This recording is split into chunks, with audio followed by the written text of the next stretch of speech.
think they got the motherfucker, right? Man, I'm just gonna say they killed him. I'm just gonna say that. They killed him? What do you mean? What do you mean? What do you mean? Wait, they killed the guy that killed Charlie Kirk?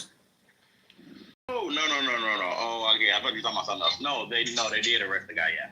Oh, okay. All right, can you guys hear me now? Yeah, we hear you, bro. Can you hear us? Yeah, I can hear you guys. Oh. Yeah, we was able to hear you the whole time. Damn. Good thing I wasn't like doing something like weird or something in the shower or anything like that, you know? Shit, no wonder why things were looking weird on my end. I was like, what the hell is all this? But yeah, today I wanted to talk about free speech and the idea of it and all that stuff. But how is everybody doing today? I know it's a lot going on this week. I mean, we had there's a lot that happened yesterday. Aside from the manhunt of Charlie, Minneapolis went to a lockdown. That should be scary.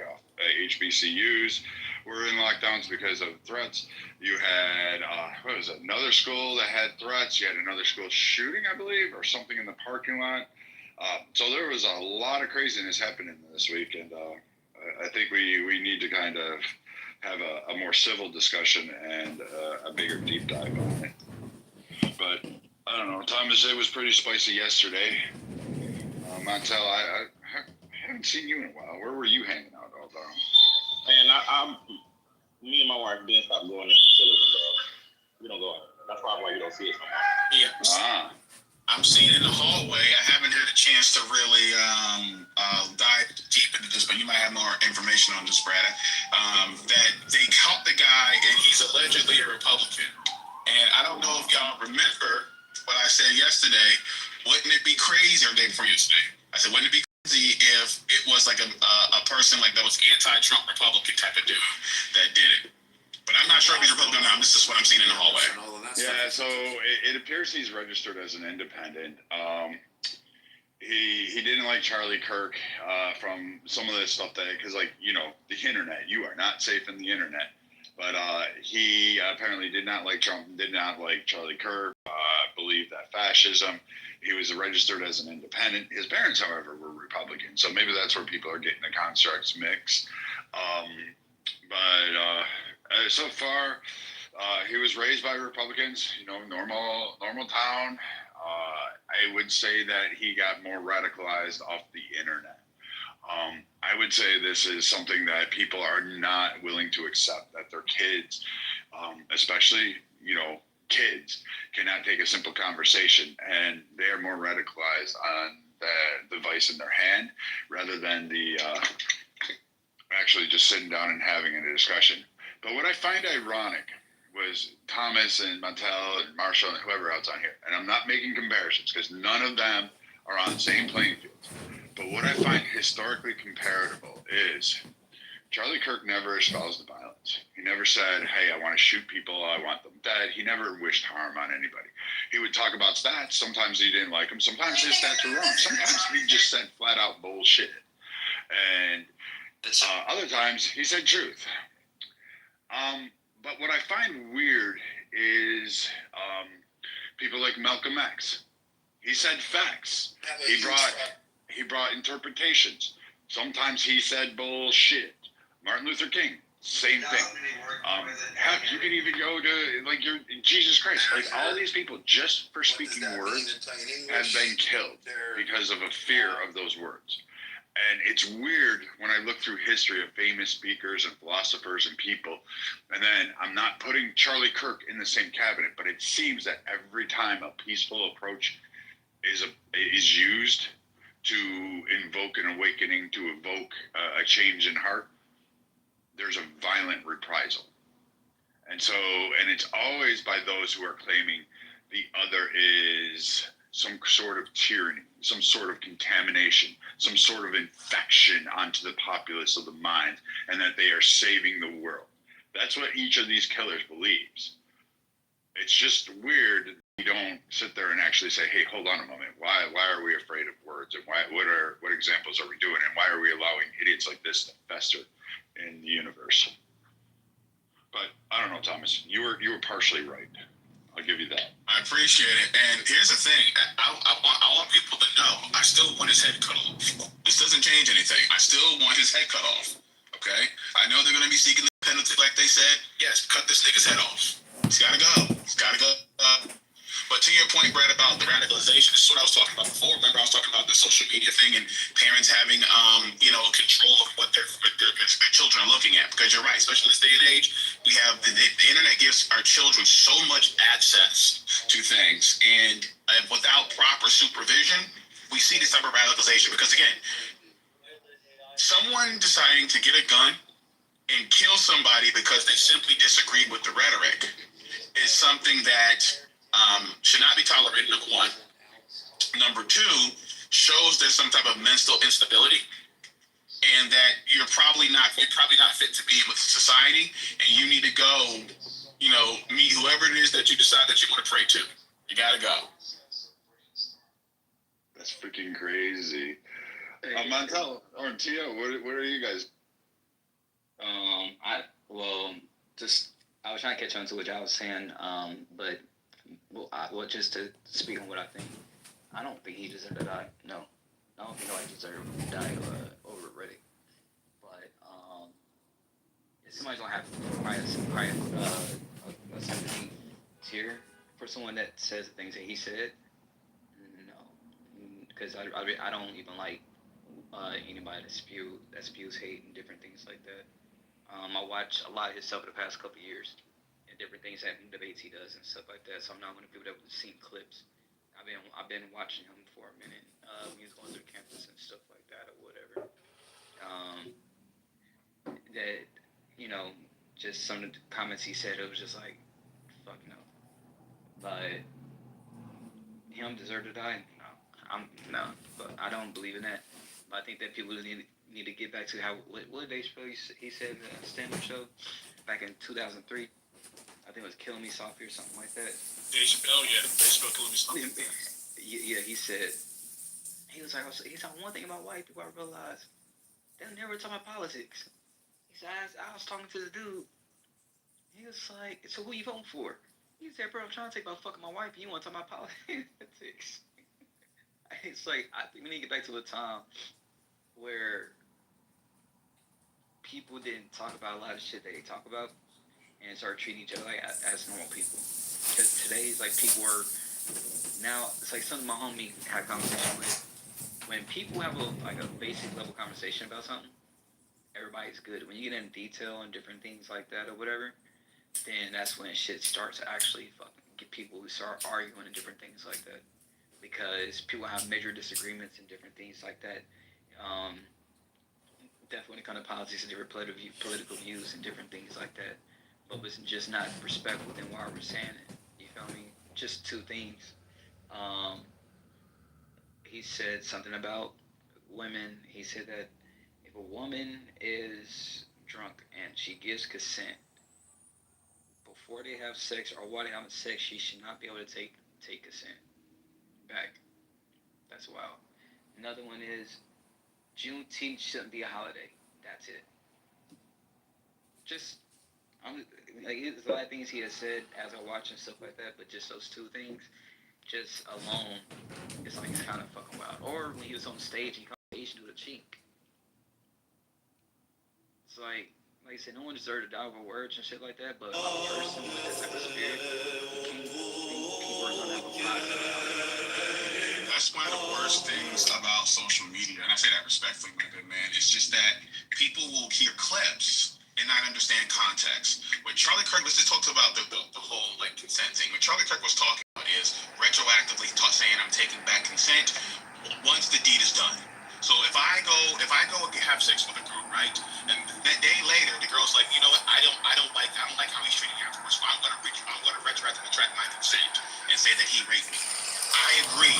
You should not be able to do that. Yeah. Okay. So then he's not talking about while a guy is having sex with her, and she says, "Oh, I don't want to have sex with you anymore." He's like, "No, I'm gonna keep doing it." everything you just said,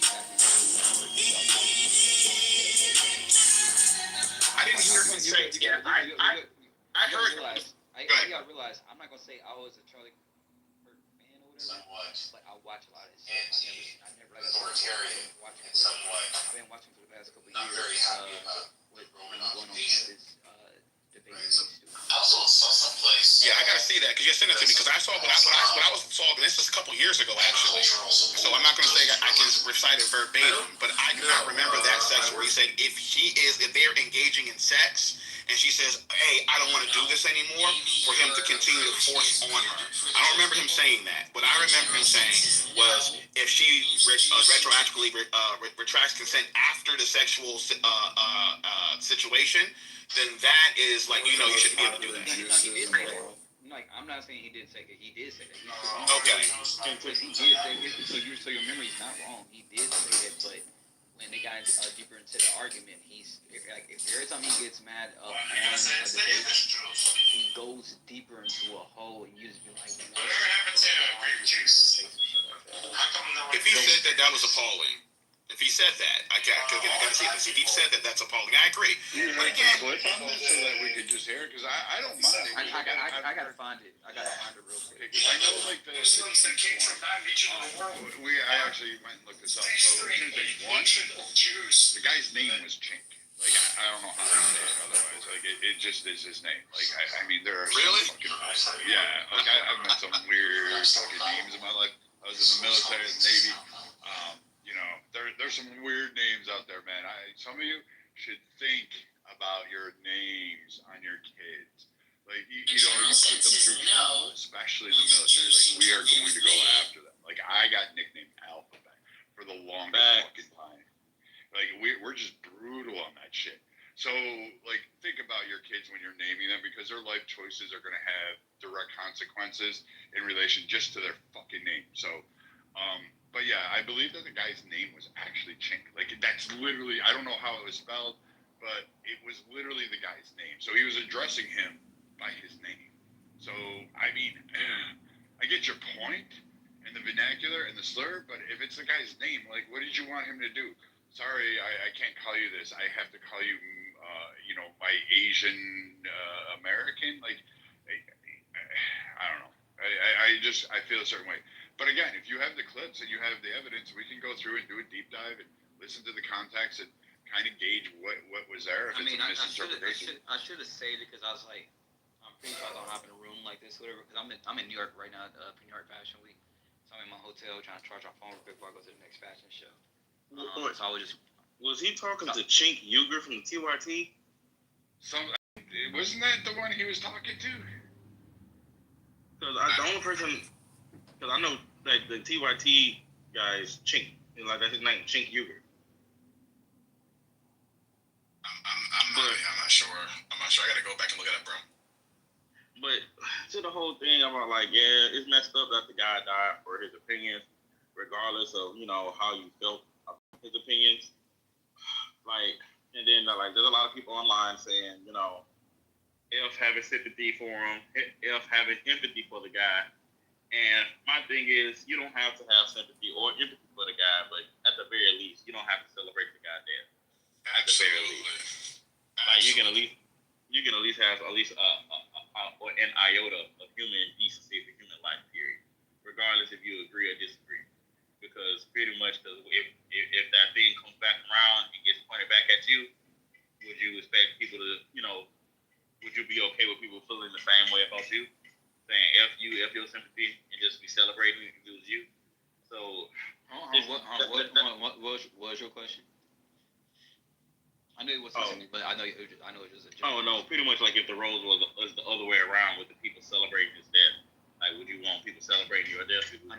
I mean, to be honest, if you was an asshole or something like that, I think a lot of times people expect people to be like that. You got to realize, think of a person that knows you're gonna get hit in the mouth and shit like that. If you're talking shit to people, if I walk in a room getting punched in the mouth and getting your ass beat is not the same. But I'm saying is, if you know, but it's the same thing because you never know what's gonna happen. You feel me? That's true. Because I'm just saying is if I know I'm an asshole, I know I talk shit and shit like that. A lot of times I'm not gonna sit. No, I know I'm not gonna get killed. But I'm gonna get my ass kicked. You just never know what another person's going to do in general. So it's like if you carry that type of spirit, and it's energy and different things like that. So if you talk like that and walk like that, more likely if you grew up in certain neighborhoods that people operate like that all the time, then it's like it's a possibility that you're going to get your ass kicked or get shot. Freedom of speech is not freedom of consequence. I get what you're saying. With that being said, again, I don't agree with like what happened, but let me read what our dear good brother Dr. Umar Johnson said. He said he don't agree with it. He says, while I did not agree with Mr. Kirk's rhetoric and considered him, this is the most pro-black nigga we got. Well, I did not agree with Mr. Kirk's rhetoric and considered him to be an anti-black bigot. I will never rejoice at the loss of life of anyone who has not directly participated in the unaliving of a member of the black African race. I am ashamed to see members of my community celebrating this situation. I will never ask you to mourn the loss of an enemy of our race, but to celebrate an unaliving is completely unacceptable. We know all too well that the greatest recipients of political assassinations in this country have been our own people. Stop laughing at the misfortunes of others and get prepared. Political assassinations have returned to the United States of America courtesy of the deep state. So yeah, even this brother here, okay, the most militant pro-black brother we may have, okay, at least that has this type of clout, all right, is saying that he finds it disgusting to celebrate the destruction. You don't gotta like the nigga, but go ahead. I'm gonna say this before I'm about to walk down Times Square, so it might be loud as hell. I'm gonna say this though, right? Even black people are saying they don't agree with everything I just said. You feel me? They don't agree with him dying and shit like that or whatever. You feel me? Going through the comments, different things like that. I'm seeing more white liberals that's like, fuck yeah. It's like I'm seeing more of that. But you see social media on the other side saying black people are happy that he died. I'm like, what? It feels like when I'm at a job and me and this white dude working, we do the same goddamn job. Bitcoin hit another all-time high. Cue headlines, cue the panic buys. It's like, yo, if they do indeed cut this This week, motherfucker it's needed to entirely talk to likely But this they is the will. thing, Do though. You think may they're not sending see their message it. that, You may not see it. yeah, but we it have is a 2% happening. inflation target. You may not have seen it, but I have seen it, and I'm like, in my opinion, that shit is. I remember I said I didn't say I didn't see it. Okay, I said, but it's I either way, it's uncalled for because like the whole point of the guy was like debate him on stuff that he prove him wrong. That was his thing. Prove him wrong. And in my opinion, at least when it came to racial topics, 99% of the time, his opinion, I feel like he had the thing that he is seeing is correct, but the other stuff was completely wrong, in my opinion. And I wish somebody who was more educated in these subjects had the opportunity to debate him on those subjects. Because, even like how Brad said earlier, sometimes the statistics he used were just flat out wrong. It's just straight up wrong. And the people that he's debating, they don't know this stuff because they're not, they're not real versed in this stuff.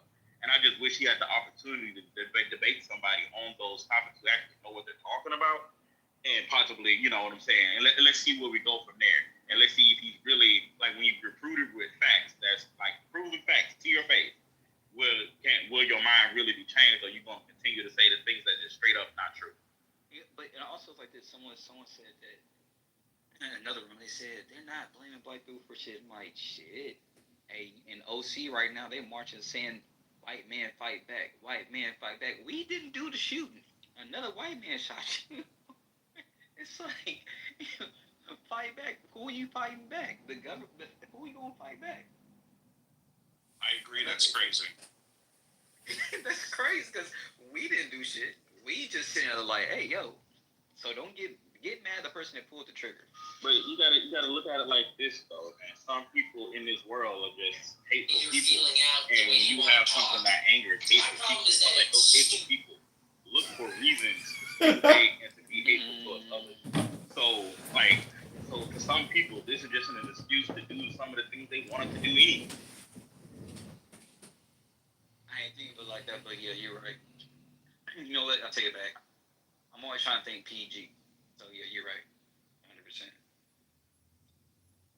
And I was going to add into that white man fight back. Yeah, I've heard about this. this a couple of times. It's been rising up through certain groups. I'm not really behind any of that shit because I think it's like, I'm gonna be honest, I think it's retarded. But it was actually coming off of the backs of the girl that was stabbed in the subway. That's where it was kind of getting its forecast from, and in the lack of the media coverage and people saying who gives a shit, it's just a white girl. But yeah, other people were saying, well, but we're out in the streets protesting the minute a black person it would have been done this way. So they were saying it's time for white men to fight back, and that was the crux of that. Or I guess I would say the genesis, the start of that. Charlie Kirk just seemed to envelop that, and that's. Yeah, and I agree with the white girl and stuff like that, right? It's just like that it happened and stuff like that. But with Charlie Kirk, it's like, who the fuck you fighting back? Because it ain't a black man that did it. It's like it feels like I'm back at a job or whatever. When, like I said before, I get crucified when I do the same thing the white dude did, and a white dude gets a pat in the back or just like, oh, just do this. I'm like the fuck? Let's blame the white dude that actually pulled the trigger, not the black dude that's saying, I don't give a fuck. So maybe many of you don't know this. So a few weeks ago, I was introduced to Telegram and introduced to a whole web, and I've been waiting to do a whole expose on this. And who knows? Maybe I'll get shot before I get to release this, or maybe I'll get shot while talking it. At this point, because that's how we do with it. When people want to talk about subjects that are sensitive to others, we're just going to shoot them from now on, or stab them, or do something. But what I look at is I've been diagnosed that there is a white man surrender, or a white man talking, or a white man push. And I'm going to tell you this. When this event happened, I'm pretty sure Thomas and many others in the room heard me. I say that this should not be a race war. You need to stop it. It doesn't need to be racialized. It doesn't need to go through a racial lens. I did my little part. I'm nobody. I'm insignificant. Nobody matters. If I died tomorrow, nobody would remember my name. I am on a monument, though. Fucking A, I got that one in stone. But I'm telling you this, I could care less. I had a good life. But this part, motherfuckers are starting this and saying this, and they're getting angrier. I'm not talking like white supremacist, white Ku Klux Klan kind of thing. And these motherfuckers aren't going to Target to buy bed sheets and put little fucking crosses on them and buy tiki torches. These aren't those guys. And when you try to make them those guys, they're going to get even more vile, and you're going to end up looking stupid and proving wrong, and it's just constantly going down this thread, because that's all the left really has, is to say that these guys are they're white supremacists for standing up for it. They're just tired of being condemned for everything that's wrong. These guys are just like regular white kids, 18 to 30. They're white kids. They're tired of being blamed. They're like, I wasn't even fucking a sperm cell in my daddy's nutsack when all of you had these problems, and now I have to answer for it. They're looking at the way that they're told. They went through, Robin DiAngelo's and many others, white guilt, and you need to be ashamed for being born white.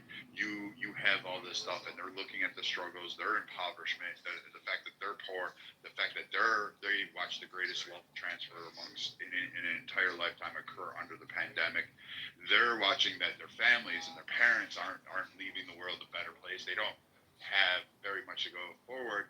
And they're tired of the duplicitous media, which, you know what, black people had a right. There was fucking bias and resentment in there. But the same sense is, wait a minute, we're not doing this as white men, but now black men can go out here and create a riot and then avoid trouble. But if white men do it, it's a Klan rally. They're racist and all this. They're getting mad at the hypocrisy, because now you have a new generation of them. But Brad, see, that's where the misinformation comes from. I be hearing a white dude say that. They would think a black dude do something, he gets off. Like, no, people are going to jail, dead ass, for even the smallest shit, especially in LA. Any sees you see riots and shit like that, these people got charged a lot of times. The ones I did not get see charged, just like my mentor, he did not get charged. He was doing a lot of crazy ass shit. He's a white dude. He got top on the wrist. It's a lot of just misinformation. It's also parenting. when it comes to talking about race at a young child, at a young age. I think that even for this both sides, it's not just on white people. This is for black people and white people. People, when they talk about race, I agree with you. I agree with you. There is an old man on here who goes by Alan Dean, and this fucking crotchety fucking retard from fucking California, who is a conservative for a whopping total of 2 seconds, said yesterday that, you know, Trayvon deserved what he got because he was in the wrong fucking neighborhood. Like, I'm all with you. Let's go shoulder to shoulder and let's drop him in the volcano. Like, I'm good with that. Like, I don't need those guys. I really don't. I don't want them. And he'll hide behind a whole lot of like white people, and he'll blame black people. And he's like, black people caused this. And you all know who I'm talking about. This is the old man that takes 30 minutes to land one fucking point, and it could be the sky is blue. Thomas, don't laugh at me. You know it's true. No, Brad, I'm gonna say this though, right? That's y'all beef, man. I'm gonna say this before I walk out this hotel, right? It's a thing, right? When black people talk to their kids about race, they tell them how to be fear of white people and be fear of you might not get this job because you black, operate like this. In white homes, I'm assuming, but a lot of times it's not being discussed at all. And when something's not being discussed, you trace your own mindset on for whatever it is. So it's like instead of saying it's your fault, saying this is where we came from and this is where we're going. It's not going nowhere. The conversation is always going to be there, no matter what. But trying to bury something and different things like this is what we get today. And I think that's the problem. Can people from both sides just be like, yes, it happened. How can we fix this? If not, they just have an understanding of history. That's our history. And the thing is, the more some people want to bury it, to say it wasn't us, and I'm like, no one wants nothing from it at all.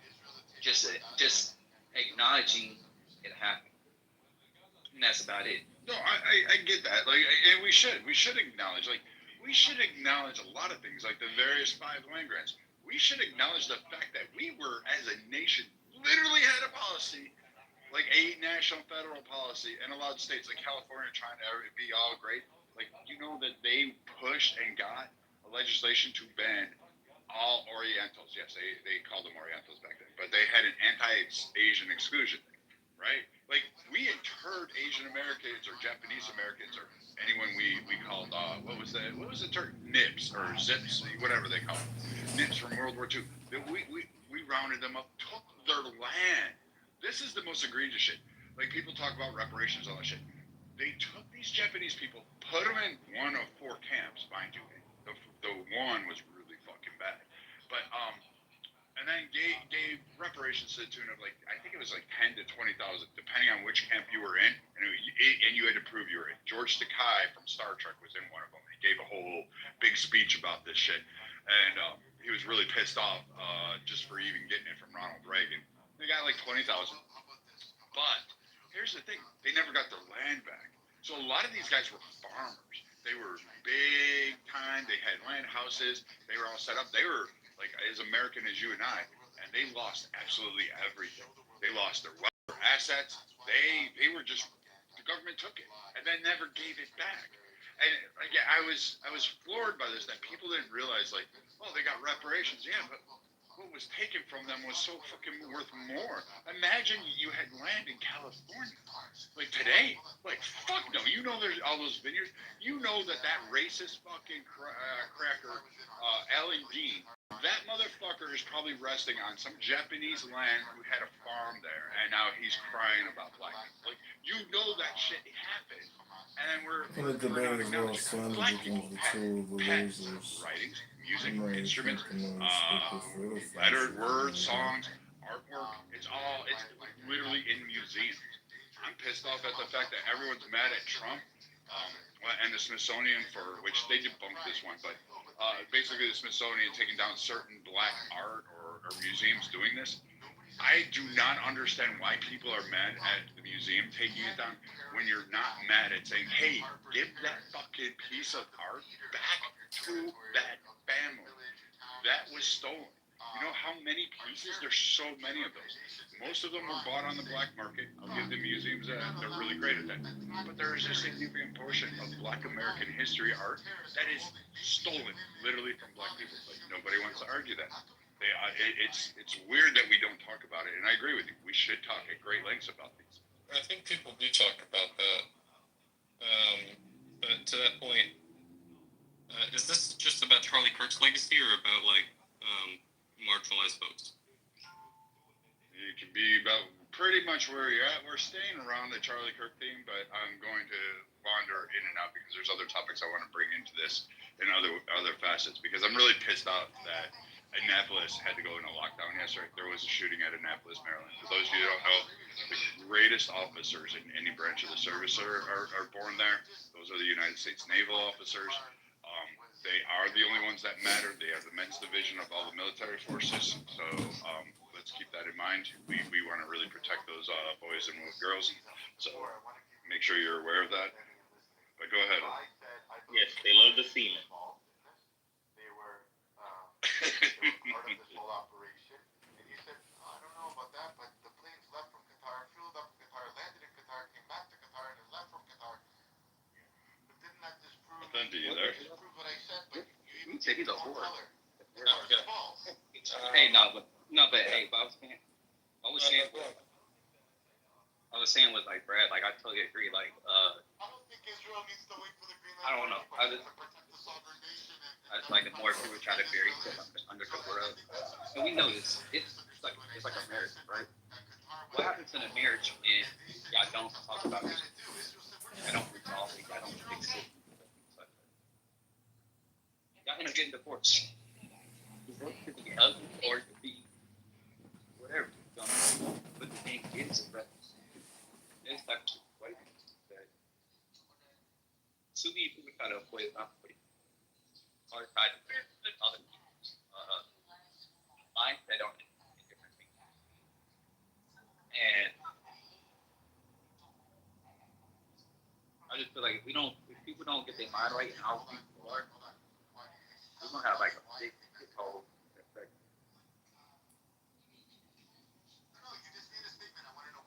I'm kind of cutting in and out, but Hikima, Thenti, the Better American, you can feel free to chime in.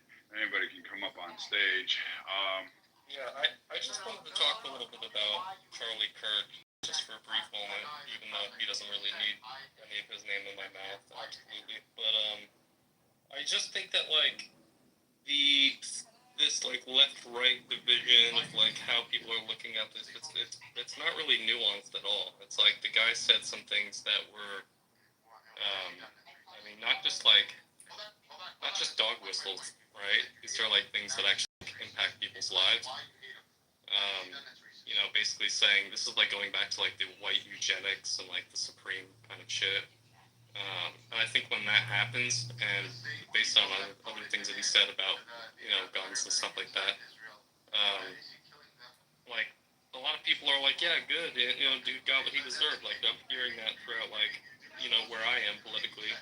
And then I'm also seeing like, dude, this is just a person, and there's, you know, there was like a 4-year-old who got shot 560 times, and no one's talking about that, you know. So I think that this whole like thing around like him being like a white dude, it's just like obviously there would be not the same weight. It doesn't hold the same weight as the George Floyd. It doesn't hold the same. He does not hold the same weight as the Martin Luther King. But what he did do is he did challenge people on issues that were, you know, inflammatory. And if that's what you wanted to make your money on, make your money on that. I mean, America is good for that. America has, you know, people who do that all the time. Alex Jones being one of them, you know.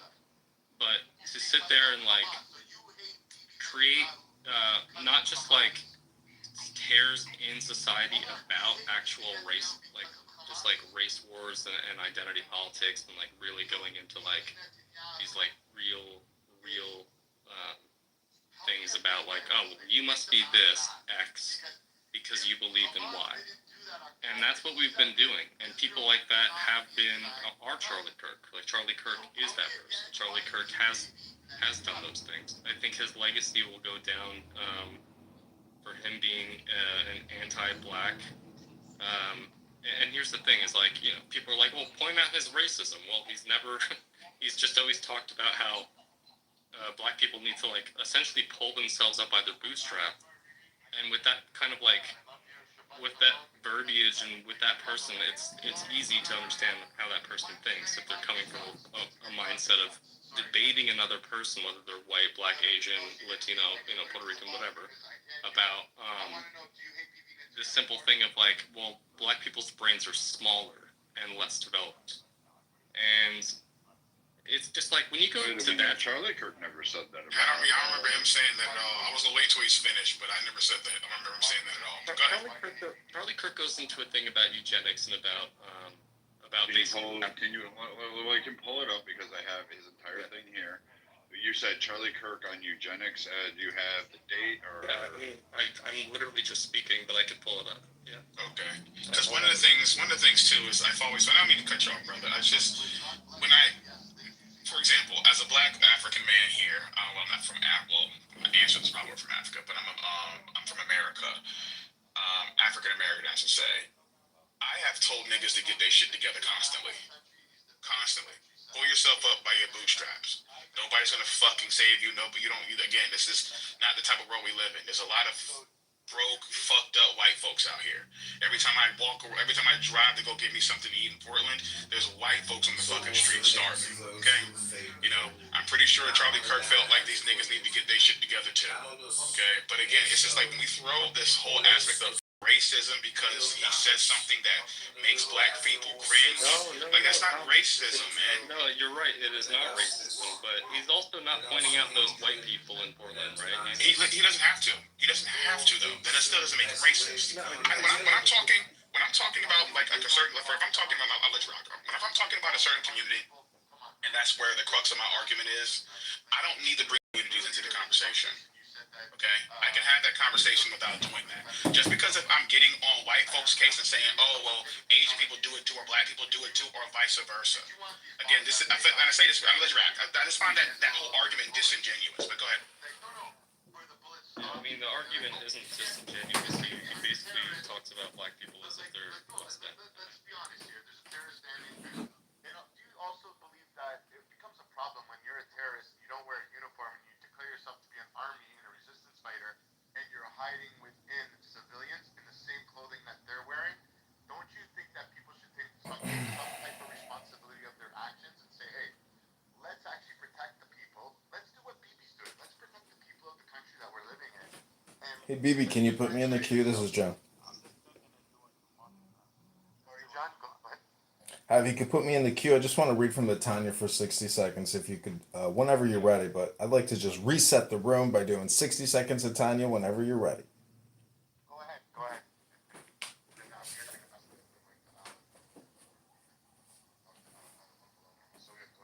Okay, hold on. Now I gotta find the book. I put it in the chat. We'll give me.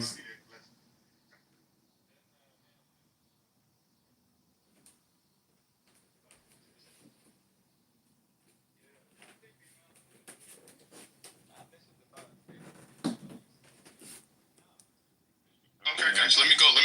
Who was next? I know it was I'm just going to say there's. Yeah, I know Cypher and Reverend. For those of you that don't know Mr. Charles, I'm going to have you go next. But if you don't know this man, Charles, I have been on Clubhouse for 5 years.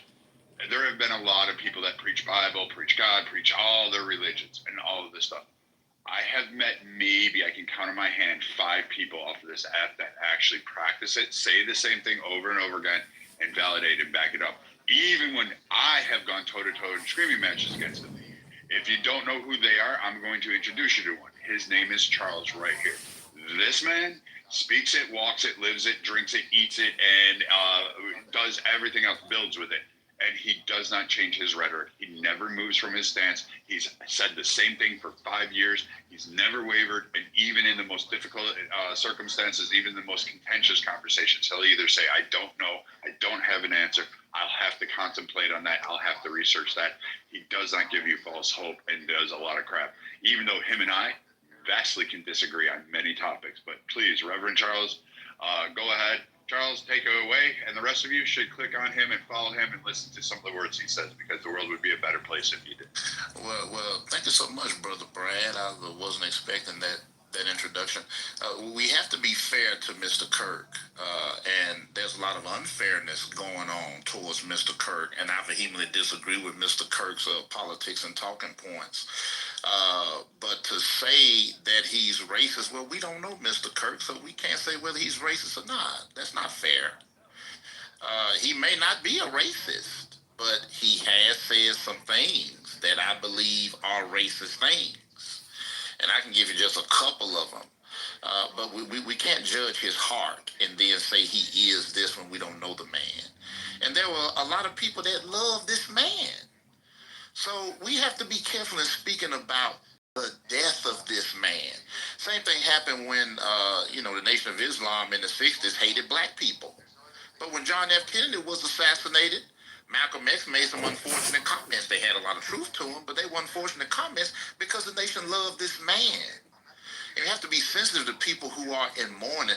We cannot lose our humanity in the name of our ideology. And I have some horrible things that people have said about Mr. Kirk. The worst thing, it almost made me cry, but the worst thing I heard somebody say was they put up a picture, and Lord, I hope this person loves me. Okay, I got the Tanya ready. For the first time in our life, we can actually seriously die for our opinion. Yes, which is very problematic. Yeah, so it's got to the point where it matters what you think, because someone will kill you for it. And if you're presented in the media and you're black as an enemy of someone just because of what you think or your opinion, you can literally lose your life. And that means against powerhouses where, you know what I mean? For example, if you're a boxer and you're in a bout and this person is very heavy, so you're fighting a heavyweight and you're a featherweight, it truly matters what comes out of your mouth, because they'll whoop you harder. And I guess in this boxing match, Israel is the heavyweight, and Qatar is the featherweight at the moment, because, Qatar tried to mind their business, but they're catching strays right now, because, Qatar's... Yeah, but at the same time, listen, so if we're going to do your analogy about a boxing match, and obviously you'd have to sign up to that boxing match to be involved in a boxing match with a heavyweight and you're a featherweight, don't you think you should take some type of responsibility and realize you're about to get into a fight with a heavyweight, that you're probably going to get your fucking nose broke or lose a couple of teeth? Don't you think that there should be an evaluation that should be done first? Oh,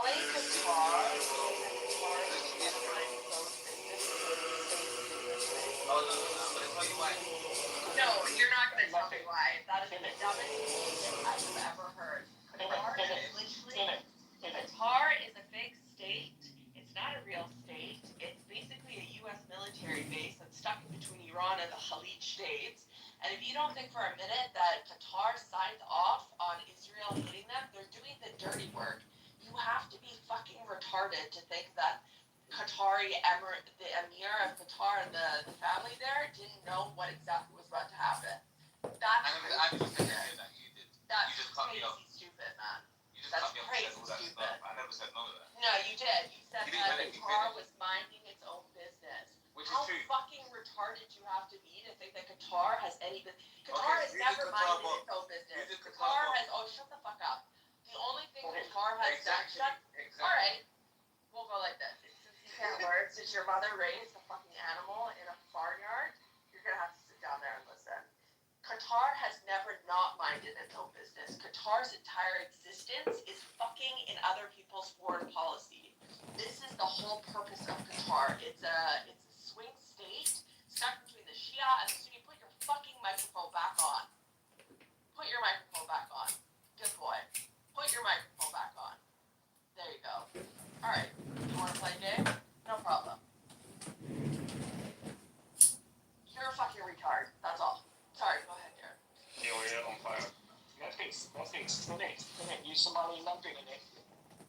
Okay, I'm ready to read the Tanya and help give you that hard light reset you're all looking for. My God, the shit that you hear on this app is insane. All right, everybody. This is called the Prophet of Sadness. The 26th entry of the Tanya. It says, "In every sadness there will be profit. What is the profit in sadness?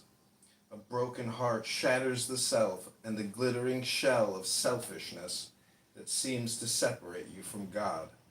A broken spirit, a broken heart, you will not despise. When your heart is broken over the suffering you have caused, your sense of otherness is shattered, and you can no longer ignore the suffering of others. And you are able to hear joy and gladness. Just as you recite a blessing for good fortune, so you must recite a blessing for misfortune. Why? Because your suffering attunes you to the suffering of others, and being so attuned breaks your heart, allowing the light of God to pierce the iron ball of isolated self. Hence it is written, the Most High abides in secrecy." This is the commentary. The way of awe through Torah is not for everyone, nor is the way of mitzvot, spiritual practice. So the Alter Rebbe offers yet another path, the way of the broken heart. The heart conditioned by the isolation of the Sitra Achra, the other side of God that denies your connection with God, is encased in Keli Panogah, the glittering shell of selfishness. Such a heart is hard yet also brittle. It loves what it loves for its own ends, and because it loves this way, it often causes needless suffering that ultimately destroys what it loves.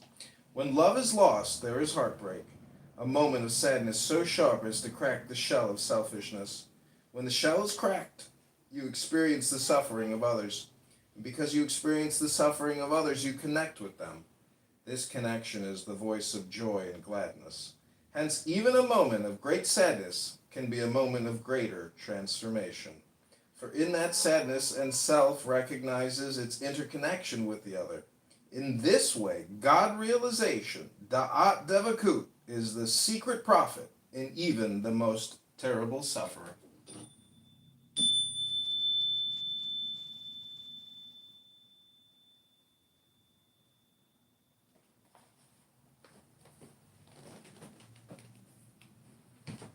Thank you. That was amazing. Thank you. Yeah, if I could finish what I was trying to say earlier, that would be nice.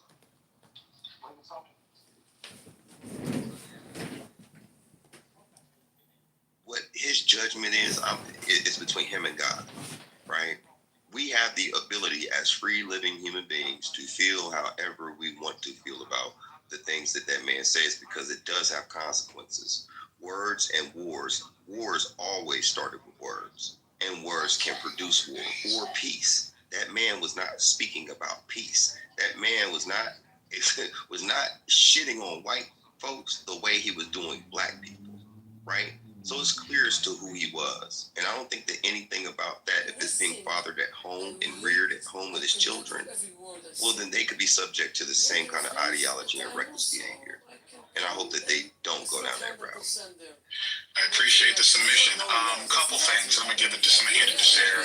I say this is not directed towards Cypher. I'm just talking about generally. I always find it hypocritical because he mentioned that Tupac was a good man. Tupac rapped about degeneracy. Okay, a lot of rappers, black rappers, rap about degeneracy, killing and causing absolute chaos. Again, when we hear these, I'm sorry, I could have sworn you said. He said Tupac, he was a good man when you were doing your soliloquy. I could have sworn you said that. You didn't say that? I didn't say that. Okay, let's just say. Okay, I'll take that back. If you said you say it, I won't say you said it. If you say you didn't say it, I could have sworn you said that. But let's just say you didn't say it. The overall aspect of it. Again, I don't have a problem, me personally. And I think most people don't have a problem if you don't like Charlie Kirk and you're not saying I mourn him. I don't care about him. That is perfectly fine.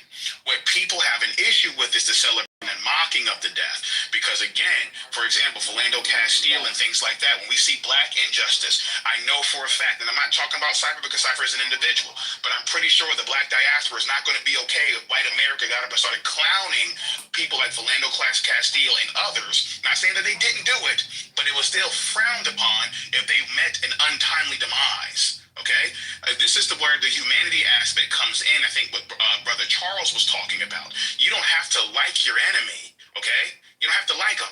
You don't have to. You don't have to. Mourn and cry online and carry on and so forth. You don't have to do all that. It's like, but most human beings are like, you know what? I didn't like this individual, but I don't wish anybody being executed like that in front of their family, bro. Death is a serious thing. It's not for play. There's no, extra men. You're out of here. You're out of here. That's right. Okay. Brother. And people take that. And again, I'm not that old, but the older that people get, people start to realize and start to understand that, hey, this is not a joke. Of course, when we're younger, we sit back and we joke around about death because we think we're invincible and that shit ain't gonna come for us. It comes for all of us. And sometimes it's not gonna be pretty. A lot of black people have gone out kicking and screaming and not in peaceful ways, and they have been white folks that have celebrated and mocked it, and it has not been good or fun to see or hear. And I know a lot of black people in general don't like that. But my thing is, in generally speaking, if you don't like that, don't do it to other people. Okay, people can be militant. I've been in those. Again, I've said this before. I've been in those militant black groups. I've listened to these individuals speak on a multitude of occasions, whether it's Sinetta, Brother Polite, whether it's Young Pharaoh, or whoever it is that people want to talk about within those smaller circles of our community that espouse some very, very venomous and nasty rhetoric when it comes to other ethnicities and cultures. And it's not just white folks that they're talking about. If you listen to a lot of what they're saying. So again, we hear these things that exist on both sides. If Charlie Kirk was spouting ignorance, the man was 31 years old. If he was spouting ignorance, that's just what it was. Ignorance. Everybody doesn't agree with that. Some people agree with what he was saying. So there's some black people that agree with what he was saying. People from all ethnicities may agree with what he's saying, not just white folks. Okay? And I don't believe Charlie Kirk looked at blacks in overall as the enemy. I understand that I may not have agreed with some of his takes. I thought that some of his takes may have been ignorant. That's bullshit. Okay, but I don't think that he looked at as black people as an overall enemy to his people. That's so okay. Thomas, respectfully, I'm just saying if that's your point of view. Hey, wait. Hey, no, people don't interrupt you. I don't allow anybody to interrupt. I allow people to have their own. I'm just saying that's super good. Well, that's your opinion. Thomas is entitled to his. Is he not? Isn't that what the whole point is? Yeah. That's why Charlie Kirk was shot, because people... Hold on. Authentic. He was speaking his opinion. You can... I'm saying disingenuous. No, it's not. He can have his opinion. You do not get to determine his opinion. No shit, Brad. I'm just saying I feel like he's being fucking disingenuous. Jesus. Okay. You can be disingenuous down there. I don't care what you view is. You can wait till he's done. Sarah's next, and then we're going to go to Bert. You can let Thomas land his opinion. Go ahead. I allow everybody to have it on the stage, regardless of which side you are. So don't condemn someone else for having it. Because clearly, we just had a shooting, and somebody died because they had an opinion that's different from yours. And this is the problem that we're having a discussion about today. Because you can't take somebody's opinion, wait till they're done, and then you get irritated and then go disingenuous, or they need to be silenced. I need to interrupt them because I'm more important. You did that, not me. Go ahead. I appreciate that. I don't mind people disagreeing. I want to have the back and forth. Let's have the dialogue. I don't mind that whatsoever. I would have definitely, been willing to hear why he felt like I was being disingenuous. But be that as it may, to Brad's point, again, we all have our opinions. I'm just coming from, and again, I am appealing to morality. I absolutely am. Okay? And again, when I based on what I'm saying, but I'm also trying to call out the hypocrisy because I know how sensitive my community can be, especially when it comes to their own. Even if they've been known criminals, okay? I've seen people, I have been around people that have murdered people, okay? Taken like Charlie Kirk hasn't murdered anybody.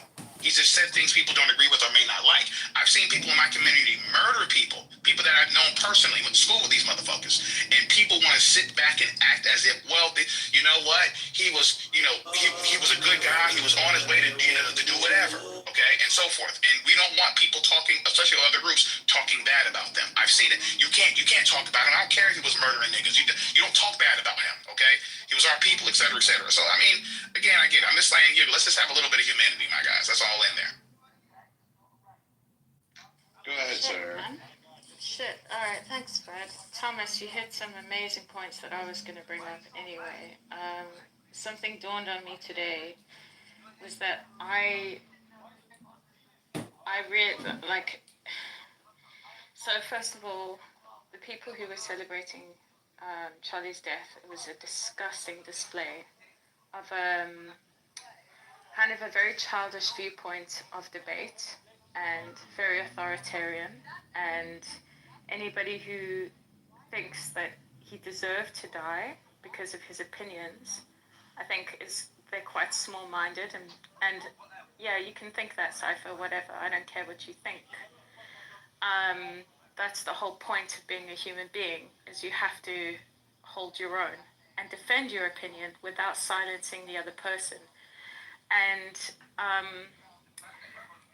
in terms of the race war that's going on in the US, and it is spilling over in the UK, it's funny because it dawned on me today that in the last few months there have been murders on either side. But what was remarkable to me today, which really gave me hope, was that this killer who killed Charlie Kirk, his father brought him in. But you know that college kid who got stabbed on campus, the one who was a twin? There was a GoFundMe, everybody on the black side were like, nah, fuck him, it was self-defense, even though there was nothing to suggest it was. And it's funny how one side can be accountable even to their own, and be straight up with it.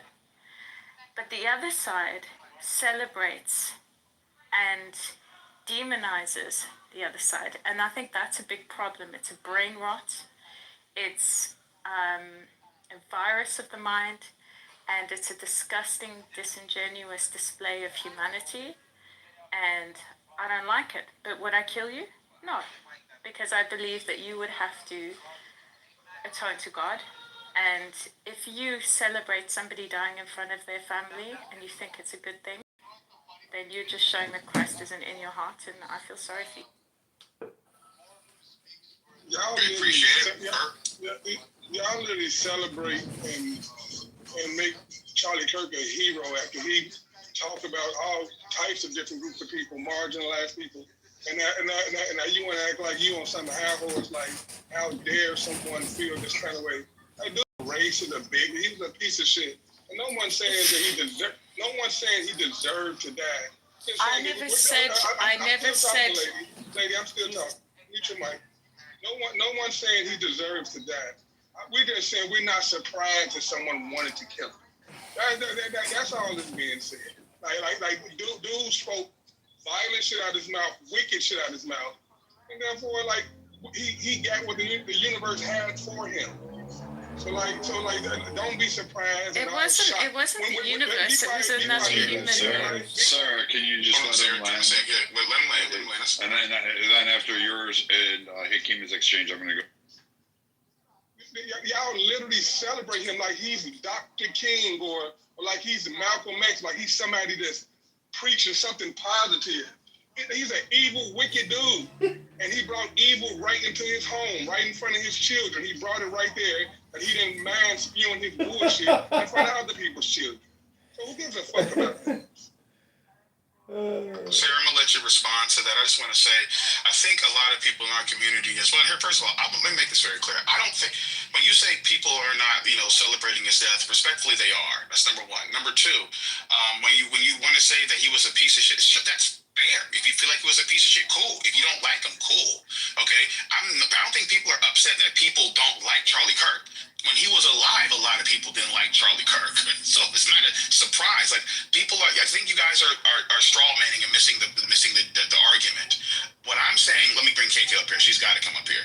What I'm saying is that celebrating someone's demise, especially in as heinous as it was, is probably not very up and up to do. And let's just say, and I'll lay here, let Sarah jump in.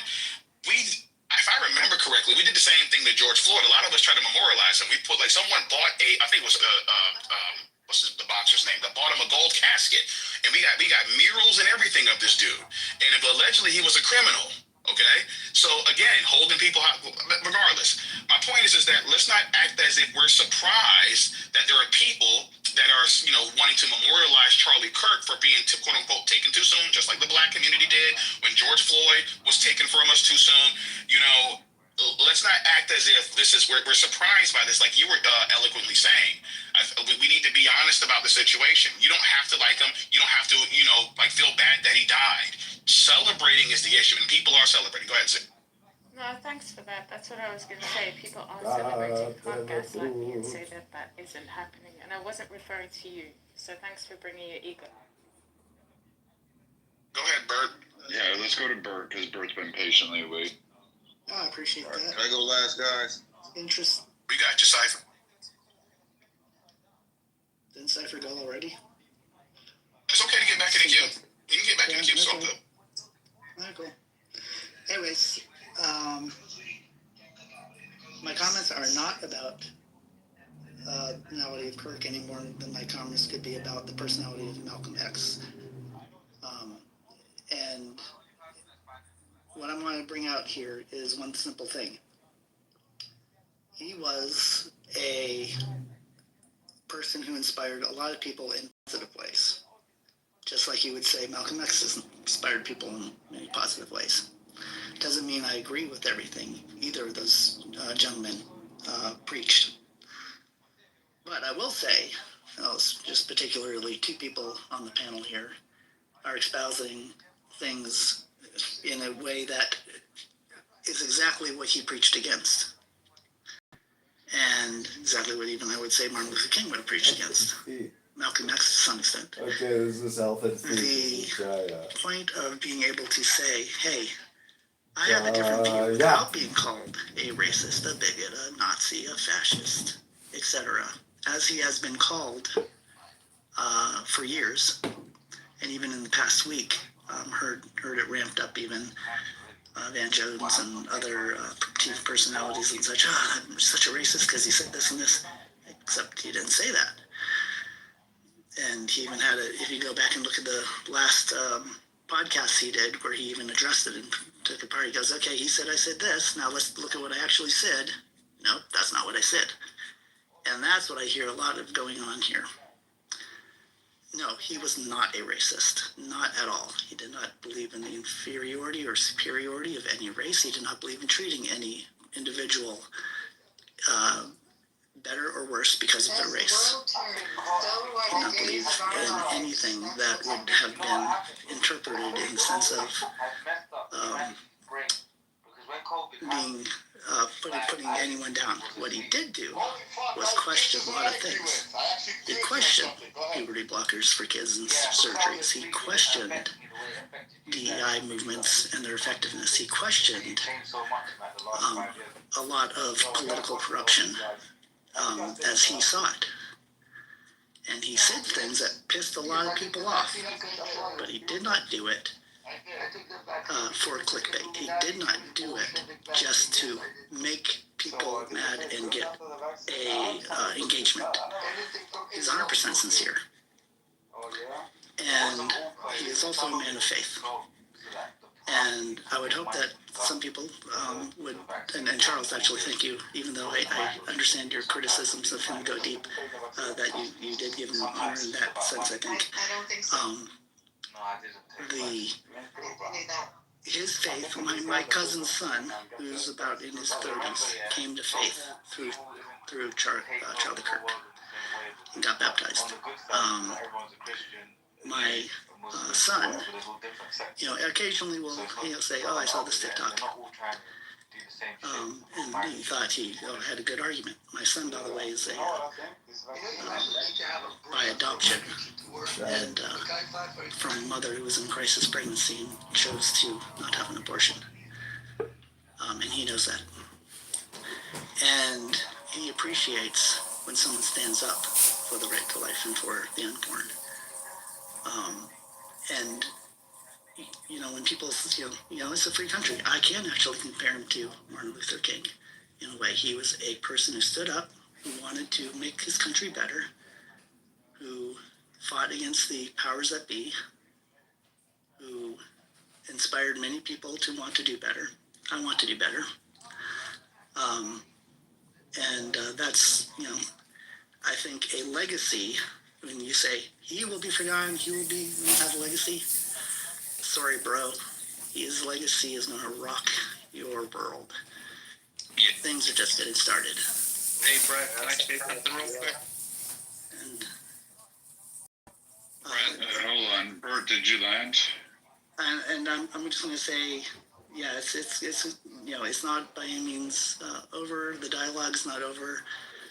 The thing that I've done after reading hundreds of social media posts, listening to conversations like this, is start to invite people into dialogue in real life, not in Clubhouse.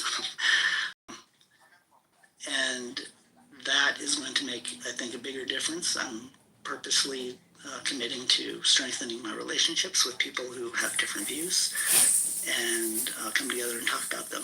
And that is definitely, thank you, Charlie Kirk's legacy.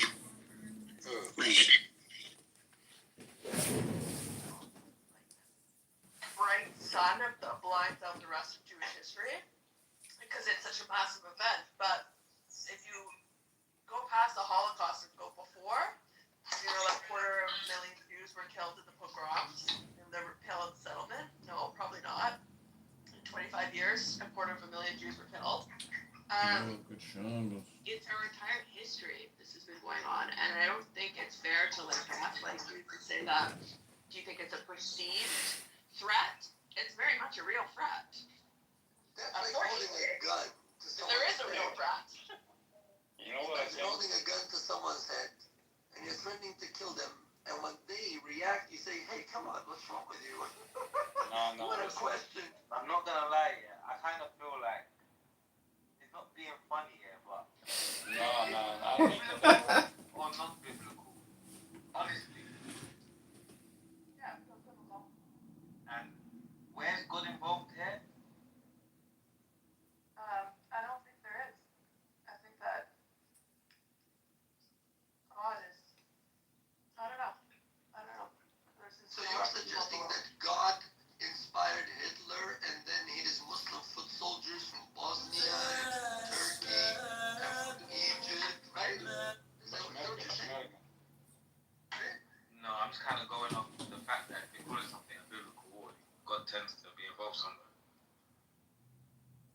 Hello, moderators. This is John. I'd like to be put in the queue for 60 seconds. Thank you. It wasn't needed, bro. You could have just spoke. Yeah, read your time, yeah. Like, you could have literally just spoke instead. Make it weird. Why do people act I'm not trying to make it weird, but sometimes if you don't interject, people can talk for hours. Can I read moderators for 60 seconds? Thank you. Is this how you act in real life? On the train, he'd be like this. Hey guys, wait a minute. He spent 60 seconds to ask for 60 seconds. What's going on? Okay, I don't know. You guys Okay, this is the 21st entry of the Tanya God's speech. God's speech is not. Hey, mute up. Mute up. Mute your mic. Mute your mic. Mute your mic. Mute your mic. Mute your mic. Mute your mic. Mute your mic. Okay, here we go. This is called God's speech number 21. God's speech is not like your speech. When you utter a word, the word seems outside of you. But there is nothing outside of God, and no place is empty of him. Even when God speaks and words become worlds, absolute union of God and creation is unbroken, and hence God has not changed. As breath is veiled in sound, becoming word to a listener, so God's light is veiled in form, becoming creation to the created. God perceives no other, for everything is God without distinction. This is what is meant when it is written that darkness and light are the same to God. Even the shells of self are not other than God. Just as a turtle shell is not other than the turtle, thus it is written, Yahweh is Elohim. This is the commentary. Deuteronomy 4:35, Yahweh, the four-letter Hebrew name of God, represents the transcendent, and Elohim represents the imminent. Okay, that's 1 minute. Oh, you good, man. All right, we'll go back to your low IQ communication. Good Shabbos. Nah, listen, Johnny. I think that this is we're good right now. You told us about God. And that was really good. Understand? No, but John, that was really good. To no one. But at the end of the day, this dude didn't show value to all people. So this dude is sitting here promoting racism. He's promoting white slave ownership. He wanted us to actually go back to slavery as the way of living. Like this, I don't know why some of y'all are bumping this dude up so high. Yeah, he's a smart dude, but at the end of the day, what he was promoting, you got to remember this. I don't give a fuck what age you are right now, but our kids got to fight what you leave behind. But he didn't. I'm sorry, but he didn't promote that. Let him finish. Let him finish. Let him finish. Hey. I think he's had long enough to reply to me, hasn't he? Yeah, but did you allow that man to land his plane though, respectfully? Okay, but you replying to me. No, he's been landed that plane. Hey, so like Uncle, I'll get you to land your plane. I will opinions out there, but your statement is going to get challenged. I'm going to encourage you to stay on stage. Hold on a second. I encourage you that they're going to ask you to source. People are going to ask. I'm going to ask you to source some of these things that you stated. And where you're getting your opinions from, but like this room it is conservative bias. I make no pretenses about that. I don't hide it. I am a conservative. Most of my mods are Republicans or some facet of it. Most of them believe in Christianity. However, I do not tolerate any anti-religious slamming. I don't really care who you practice, preach to, or whatever. I don't have that inner dynamic. I really don't give a damn about race, but since this is a topic that's going to significantly seem to consistently draw, despite my best efforts never to allow it to go there, this is going to be about race. So, we can touch on these, we can go, and Charlie Kirk was speaking on race, so let's have this discussion. But this is what we want. But Uncle, finish your point, and then we're going to allow other people to touch on that and challenge what you stated, and I'm going to allow people to. Just remember, I was in keep, Brad. That's all. I got you, Cypher. Sorry, who's after him, please? I would love to join the queue. If I could join the queue as well. I got you guys. Just go ahead, Uncle, and then we'll go from there. America, all right. So all I'm saying is, we can like him for him being a smart man, but just the narrative that he was pushing, it wasn't real, it wasn't logical, and it wasn't to improving this country's unity. It wasn't. He wanted certain people to be over certain people, and that's just not how it's going to go in this United States. And I'll land it right there. Okay. Cypher, I know you were supposed to be next after him. Did you want to hold your point?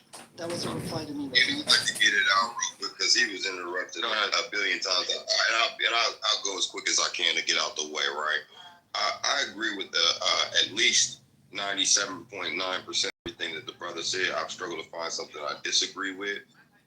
But to the rhetoric, to people that are being jolted by this truth, you guys want us to listen to your side, right? But I see that you're struggling to listen to another side, which is lacking of empathy. And I also see a struggle with dissonance. There's a lot of people that are trying to water down what this man had been saying this whole time and justifying it, twisting his words into something that could never be, which is righteousness. Nothing about what he stood for and his character demonstrated anything Christ-like or Christian-like.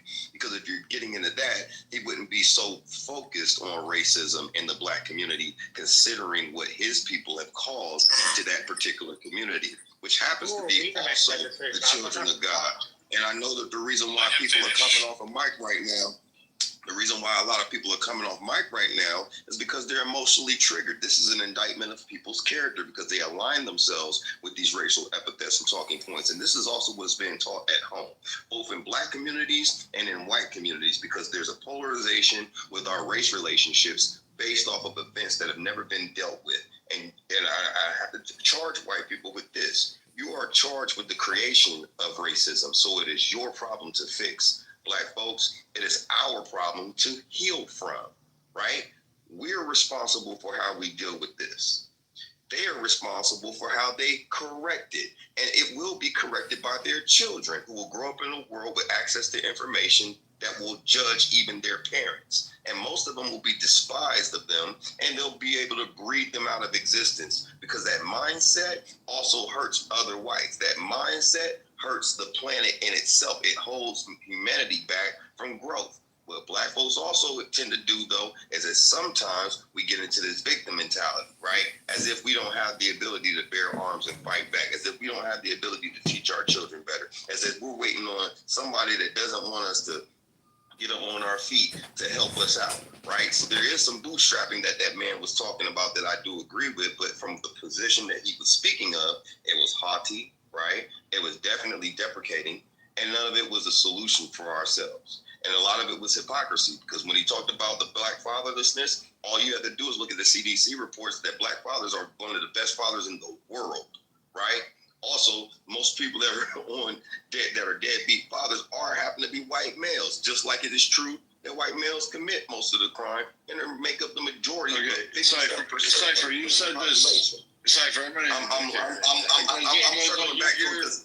I'm moving past it, Brad. I'm moving past it. Can I go after I'm moving past it because Hold on, dude. I'm about to land it right now. Because for those that were not in the room, the reason why I'm bringing up those points was those were bullet points that I made earlier. And because you had talked about citing specific things, that's the reason why I went back and recapped it, okay? That's the only reason why I brought that up. But in a combination of things, regardless of his foolishness and how inaccurate he was, what he did do was stir a pot called a conversation.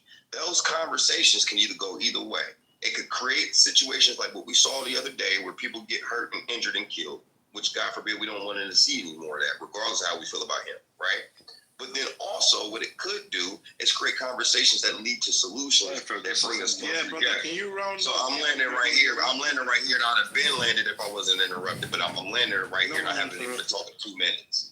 Yeah, I haven't even been talking 2 minutes. But I like to land right here. I like to land it right here. Okay, because you're not a mod. Whoever's talking right now is not a mod. It's not Brad. And Brad is allowing me to have this little bit of a moment, and I appreciate that. And I said I would make it quick so others can get out the way and get what they want off their chest. All I like to do is the same respect, right? So despite all of these things, right?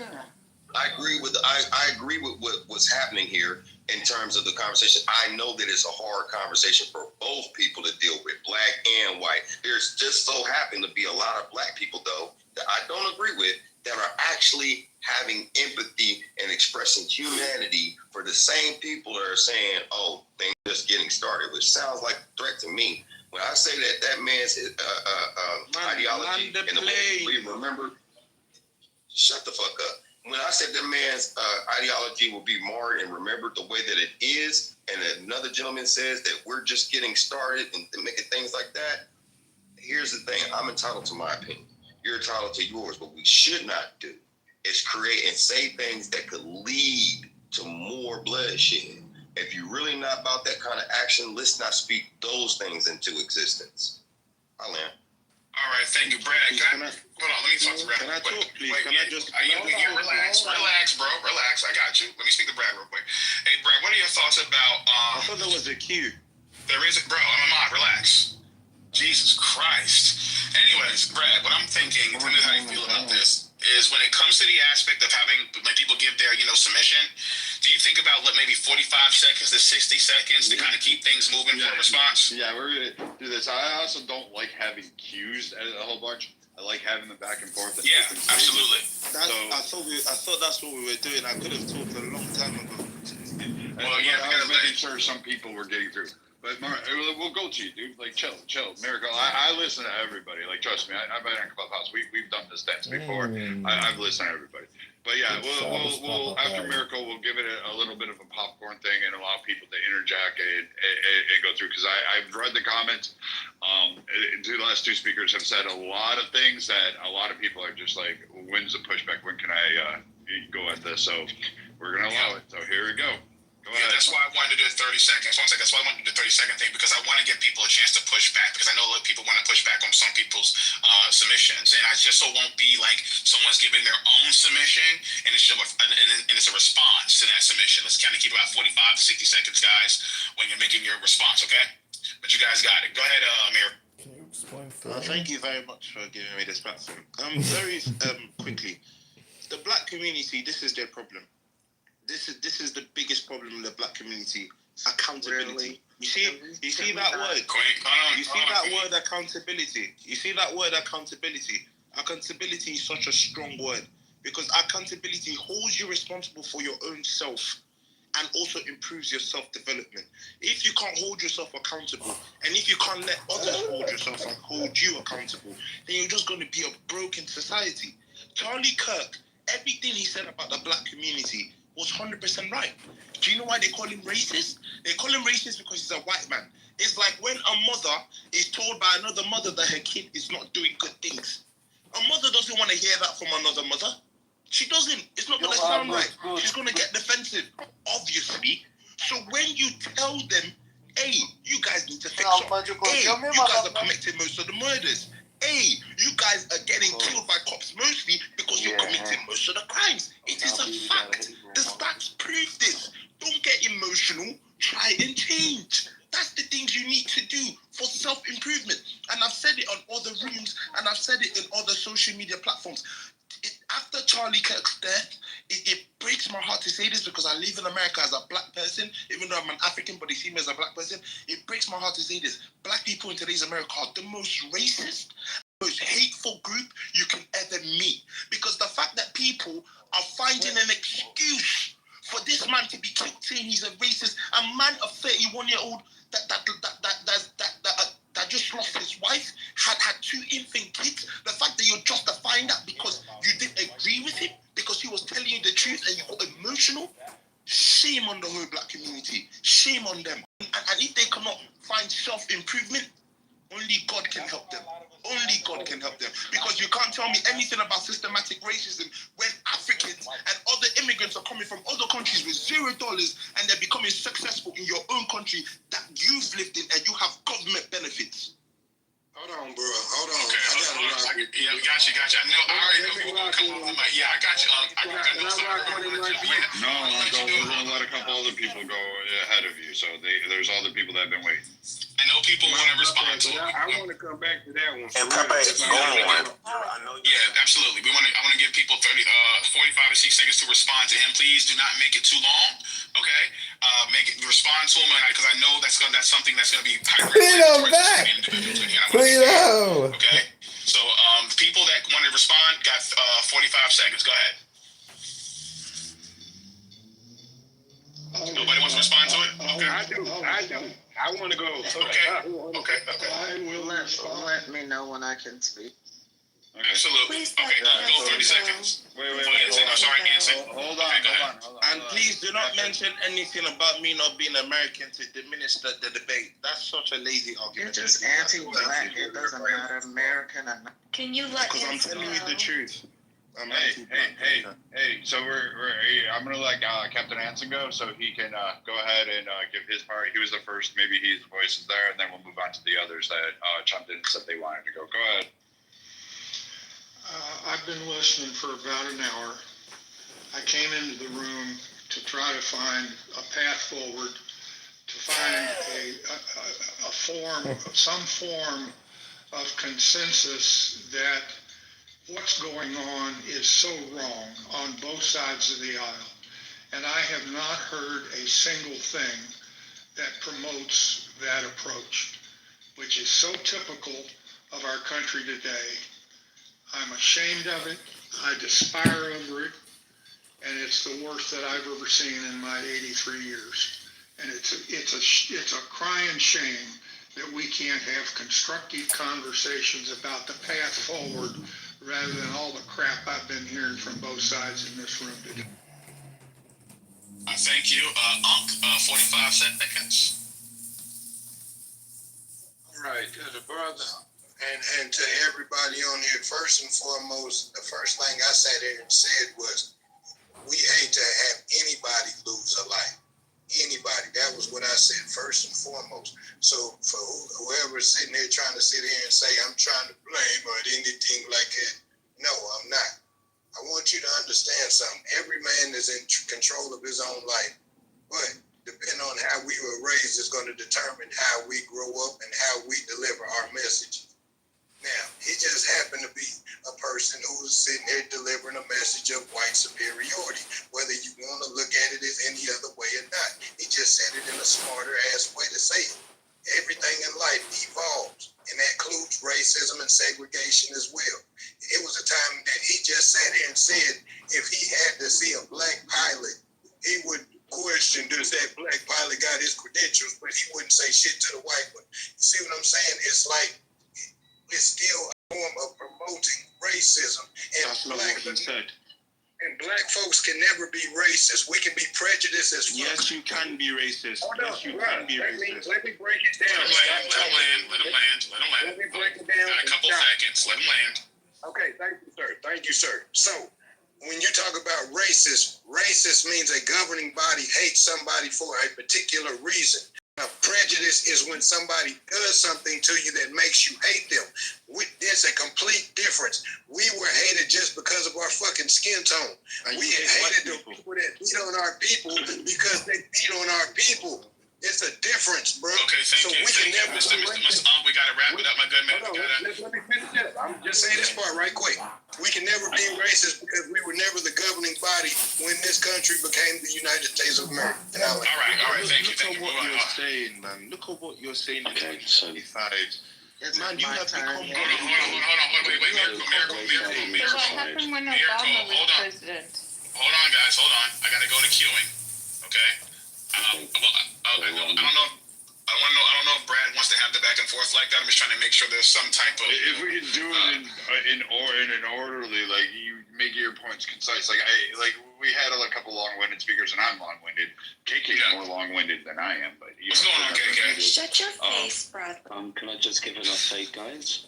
So murder charges have now been laid on the killer. Brad, I back-channeled you and put it in the chat. What happened? The charges? They've now laid murder. Yeah, but they've now officially laid charges. Yeah, the charges are now aggravated murder, so they can seek death penalty. Utah, ironically, has death by firing squad, so that's actually an option on the table right now. So that's kind of ironic in a weird sort of way. I mean, you may get it. This individual is going to be probably put to death. There's cut his head off. Cut his fucking head off. Go ahead. Can I ask one request, Thomas and Demox, real quick?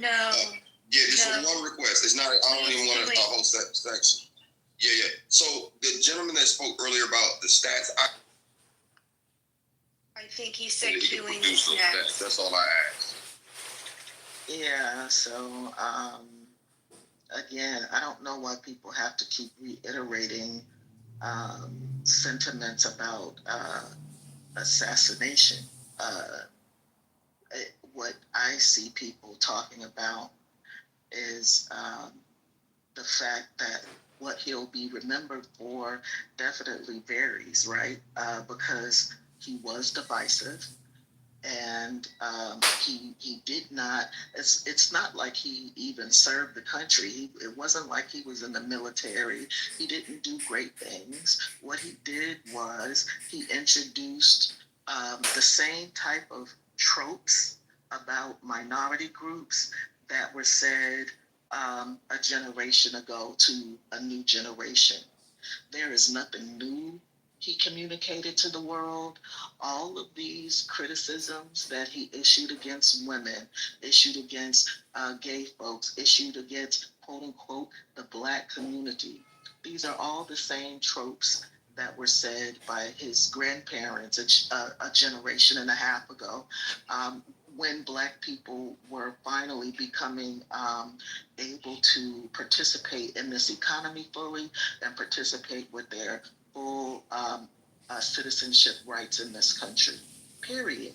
As it relates to birth and your child finding Christ, I just want people to understand that the Knights of the Ku Klux Klan was a Protestant Christian organization. Hey, stop there. Like, Man, I get really... People cannot believe... You can't believe... Hold on. Miracles. Hold on. I feel a certain type of way when kids and spouses get brought up. This room's not really about that. So if you're going to say about his son being converted to Christianity, I'm happy for him. If that's what his son wants or his child, and he's happy, and you have no words you need to say on that. I don't care what your opinion is. I don't care where you're going about the Knights of Columbus and the KKK and whatever fucking dogma you're about to go down. I don't care. His kid has nothing to do with that. So don't make the correlation there, because then I'll just move you down to the audience and you'll stay there for the rest of the day. Because I'm not about that. I feel a certain type of way about that shit. Everybody knows that. All right, just stating facts and history, so that we don't forget that professing Christ, but then advocating for again, you're coming close. I don't care how you're going to passively try to tightrope it. I don't play those games. I'm not about that. I would suggest just stopping, changing course, and leaving it there. Right. So then I'll shift. Then we will remember him. We will remember him saying that when Paul Pelosi was attacked, that a real patriot would bail his attacker out of jail. We will remember all of those things, because these are all of the things he said. You know, this is not a uniter. This person was a divider. And even to his last breath, the thing that was in the forefront of his mind that he wanted young people to know is the same tropes that were said about Black people a generation ago. And I think that's the reason why people aren't really playing his words, because they know that this is what he'll be remembered for. Again, nobody's talking about the fact that he was killed. Nobody deserves to be shot. As a matter of fact, I'm like, well, maybe the answer for school shootings is people need to put cameras in classrooms so that they can see what their children are being subjected to when people bust into their classrooms and shoot them in the head, right? Because maybe then people will feel as passionate about the risks we continue to choose to put our children under as they're feeling for this internet influencer who was very well paid to divide people. And I'll land it. I thank you for your submission. Let me. Thomas, can I ask a question? I'm gonna let you. I just want to respond to her as well. That's why I'm gonna let you ask a question. People get the chance to respond. We're gonna have a conversation. My thing is that I always think, again, when I hear these things, I always find it fascinating. Someone can say something, and then people get two different interpretations for it. And we remember again, telephone. It's when people will sit back and pass around clips, and then they'll, when they start to regurgitate those clips, it's not what was the original soundbite. And I'm not directing that at anybody in particular. It's just always find it fascinating. Like, people can listen to one thing and then take two different things away from it. And I wonder if there's anything we can do about that at all. But I'm gonna let Miracle jump in here. I'll put the qualifier Chris Rock said it. Chris Rock said it best. Hold on, Miracle. Let me respond to Thomas. He actually passed the mic to Miracle. Kieran, I feel like you should wait for me, then respond. Yeah, you should let Miracle go, then we'll go to you, King. Yeah, I feel like Chris Rock said it best. If you want to, and this is so embarrassing because it's the African American. If you want to deceive an African American, you put it in a book. People don't read. People don't actually genuinely sit down to listen to a debate, genuinely without emotion, to listen to both sides, hear concise arguments, and make conclusions for themselves. People don't do that. Because if I ask any of these people that have said he's divisive, that have said he's racist, tell me specifically, word for word, what he said was racist, what he said that was divisive. I promise you, will come down to, like what Summer said, your interpretation, your own personal emotion, and you're now generalizing it to the whole Black community, poisoning the water. Stop it. Do you want me Stop to it. answer? I agree. That's actually, I've been thinking the same thing. Those are good You words. guys, you guys have to stop this. You have to stop making personal problems a general problem. Stop spreading this hate. Please, I beg you. You're going to cause a civil war. Let me know when I can answer. Let me know when I can answer, Brad. Can I respond to this person? Can you answer in the hallway? So one example that I found truly ridiculous. Again, these were not in the context of a debate. These were in the context of his actual show, because we know that he had several platforms. Give us specifics. Can you let her talk? Sure. So, one of the Tuskegee Airmen, an 80-year-old, 90-year-old black man, was given honors for leading the Tuskegee Airmen and as a pilot. And in response to that, this is when he brought up the fact that when he sees black pilots, he becomes worried and concerned. You're such a liar. You're such a liar. Fucking record, bro. You asked me to tell you He exactly, said that about and I'm DEI, telling you not exactly. about This was in the context of that man being awarded. That's how the topic. You know, nobody believes these lies, right? You can't. We're all educated. Listen, we all know what we all. I'm sorry, for nothing, bro. My God. And we all have YouTube, and believe me, people are reviewing the record.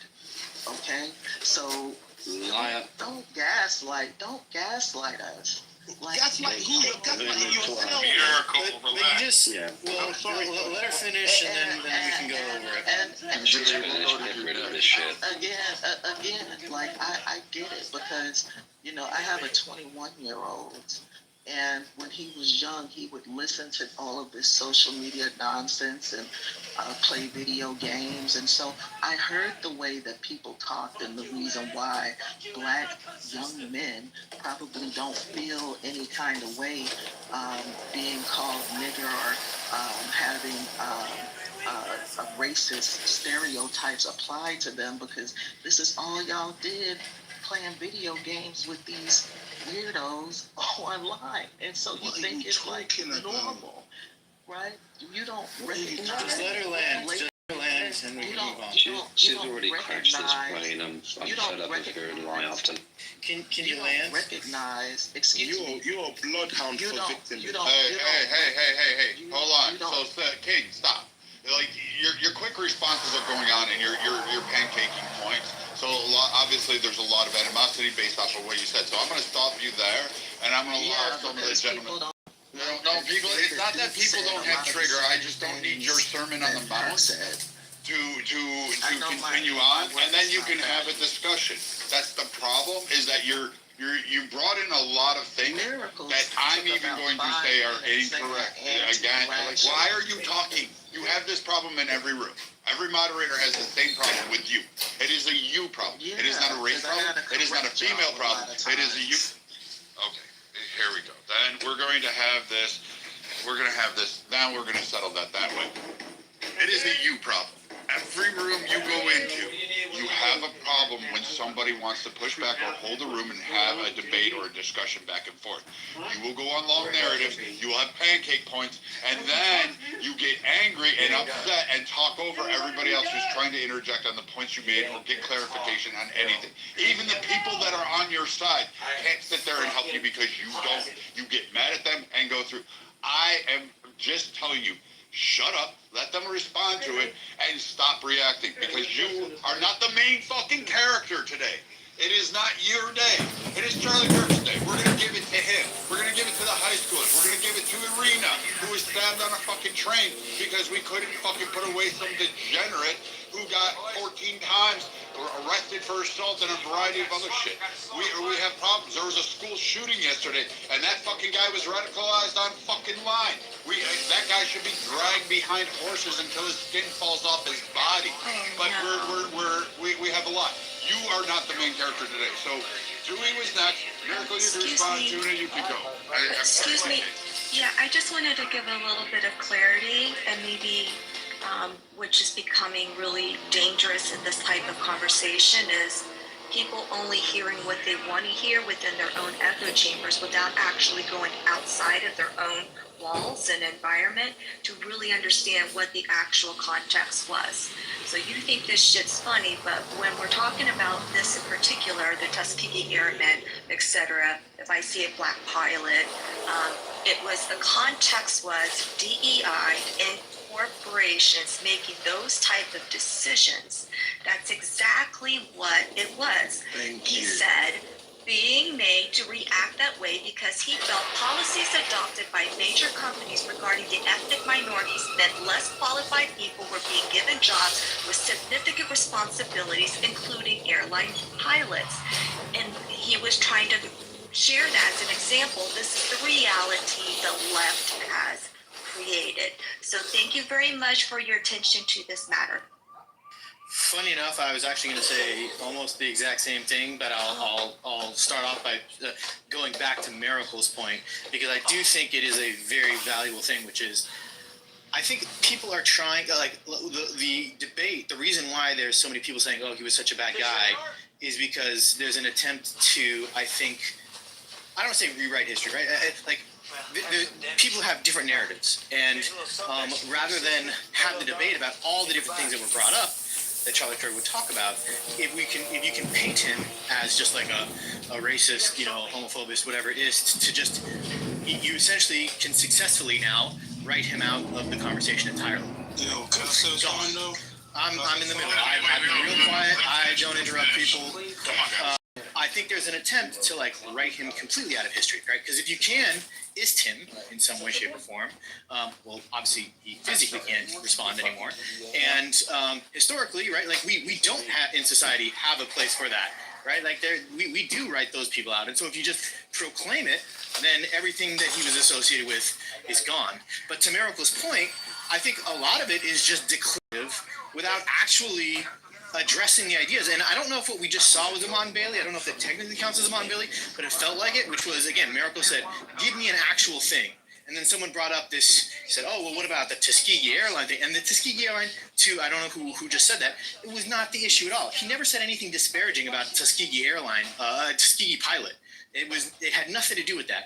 He was bringing up issues of DEI and jobs and pilots. And look, you might even disagree with him on that. That's fine, right? But to bring it up as a topic of conversation doesn't, I don't think, immediately make you an ist, right?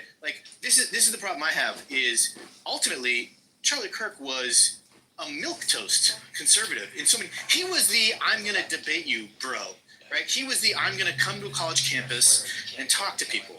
And if you can't tolerate that, then we have a real problem, because again, that's like the vanilla version of conservative ideas being spread, right? In fact, one great quote from him that I saw, which I wish was getting spread more. I see a lot of people on the left talking about his stance on guns or whatever. But somebody asked him, hey, why do you do this? Why do you come to college campuses to have debates? And his response was, because I'm paraphrasing. Essentially, he said, when people stop listening to each other, bad things happen. He said, when in a marriage, if two people stop talking, bad things happen. That leads to divorce. And in a society, when people stop humanizing each other, when they stop looking each other face to face and having difficult conversations, bad things happen. Essentially, what he's saying is debate and conversation is what guarantees, or not guarantees, but what stops violence from happening. And so I think it's really ironic then that the response is, again, violence and by the way, shut up, he should have, he had it coming anyways, right? The whole point is, if you can't have conversation is the step before violence. It's how you mediate things without violence. And that's that was his brand. And I think it's really weird that brand, I think it's really weird that brand, the idea that the conversationalist celebrating the idea that is the brand that is gone, then you're just sort of acknowledging and admitting, actually, no, we do want the violence. The end. Okay, you want to respond? You want to respond, or you just want to make noise, bro? No, I'll respond to one. All right, go ahead. Bro, you can't live on division and hatred and expect love and peace. What did he say that was divisive? Everything he said. Let's go into a specific one. Everything he said. This goes back to Miracle's point. You have you can't just declare it. You gotta give an example. Doc, there's no education amongst them. I think you're divisive now, right? I mean, it's like you can't just declare it. They don't know. Like, they just say stuff for emotion and think it will hold on, or people will be. I think they believe it. I think they believe it. That's the problem. Nobody is scared of the word racism anymore. Nobody's scared of it. That's all you've been doing is saying shit with no motherfucking back. I just quoted him. I gave you a quote of what he said. I'll give you another one. I'll give you another quote. No, I'll give you another quote that I saw recently. I'll give you one more. An LGBT person went up to the stage and said, "For the record, do you hate LGBT people?" And he said, and there's a video of this, he said, "No, I don't hate any group of people." This was almost verbatim what I'm quoting. He said, "I don't hate people." He said, "I may disagree with your lifestyle choice. I do believe that, marriage is between a man and a woman, and I don't agree with your lifestyle choices, but I do not hate any group of people." That is a quote that he said in public in front of 1,000 people. In the debate. I'll play it right now. I'll play some shit right now. All right, real shit. All right. I want to hear him say, "I hate black people." No, you're gonna hear what. It's like half all prisoners are black. So blacks commit more crimes than whites do. They commit more murders. They commit more arsons. They commit more kidnappings. For example, blacks are 13% of the population, and they commit 15% of all the murders. Okay, so you let's talk about it. These are obviously racist claims, but I will respond to them as if Charlie Kirk were a reasonable person. Black Americans. Well, no, stop right there. Now someone else is talking, right? Yeah, just 38% of America's population is black. He gave you facts and Okay. What about that? That was a projection. Hold on. Why was I being muted? Yeah, well, one, someone else started talking. It was an analysis, and then the question is, it's literally hold on. Let me tell you what's happening. It's literally somebody with the data and the stats right there debunking line for line everything they said. It's less than two. No, Goofy. I do know. Even if you got the data wrong. Wait. Even if you got it wrong. Stop. I'll even grant you that he's wrong on it. Go ahead. I don't know. The mod is talking. Go ahead. Yeah, relax. I hear what is being brought up. I'm going to hear it one at a time. I'm going to just say this and y'all can get back at it. Even if he got the data wrong, that does not mean he's a racist. That just means he's ignorant. That's all. But yeah, y'all carry on. Exactly what I was going to say. Even if he's wrong on it. Listen to what racism is. Racism is a personification of ignorance and fear. Okay? And this is what he is. He was ignorant and he was fearfully wrong. And he was not just wrong on a small thing, he was wrong about a big margin. Because if you look it up, which Miracle did not challenge Miracle earlier to produce the facts about Black Americans being in jail and everything else. It's 37 African American. Wait, KK is speaking. Everybody quiet. Yeah, I'm just saying. KK, go ahead. So, I don't want to interrupt the conversation. I just want to make a point out. What your definition is racism isn't a whole, all, true, all to everything. So what you're consuming, what you're hearing, action is not in fact. Okay, great. Let me. So the point of what I was saying is literally that I challenged Miracle earlier in his submission. His first submission. I challenged him earlier and said, produce the facts of what you're saying about Black Americans being the majority of the people that are in prison. Okay, let me ask you a question now. I accept your. No, can you answer the question first? No, you're not gonna tell me how to accept. But can you answer? No, this were your statements. I'm asking if you even knew it. Is it that you accept my exception or you don't accept my exception? No, I don't accept anything other than the answer to the question I just asked. Right, so you're not ready for a cordial conversation. No. I'm ready for a cordial conversation, which would start with you answering the question I asked earlier. So, do you have the facts? Are you gonna listen to me? Are you gonna listen? No. Do you have the facts? I will only listen to the facts. And I'm about to give you the facts.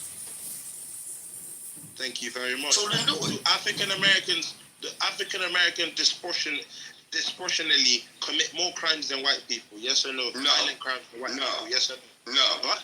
No. Huh? No. Huh? No. The lie. Now produce the facts. The lie. Now produce the facts. Now produce the fucking facts. White people or black. Let me produce the fucking facts. Who is more likely to commit more violence? No. See what's happening here on the stage? I just want to demonstrate for you. This is the reason why I'm about to be a little disrespectful. You see, right? So here's the thing. I asked this clown for facts, right? He's asking questions of shit he doesn't even fucking know about. 37% of black Americans are in jail, Goofy. 57% of them are white. More white people than black people. 58% of those 38% get exonerated for violent crime, Goofy. You don't even know that shit. Listen, look at the Bureau of Prison stats and what it look like. You're too emotional. Yeah, man. No, I mean, I'm just tired of you trying to overtalk, saying shit pulling out of your ass, and then when challenged, you get into this coward shit. 90%. Yeah. So look, check this out, guys. Check this out. Miracle, you have no fucking facts. You have no value. White people do. I got facts too. Stop. That's my facts. 90% of Trump. Hold on. I didn't say continue off of him. I didn't say anything. I said stop. We can have a debate. You can have the discussion back and forth.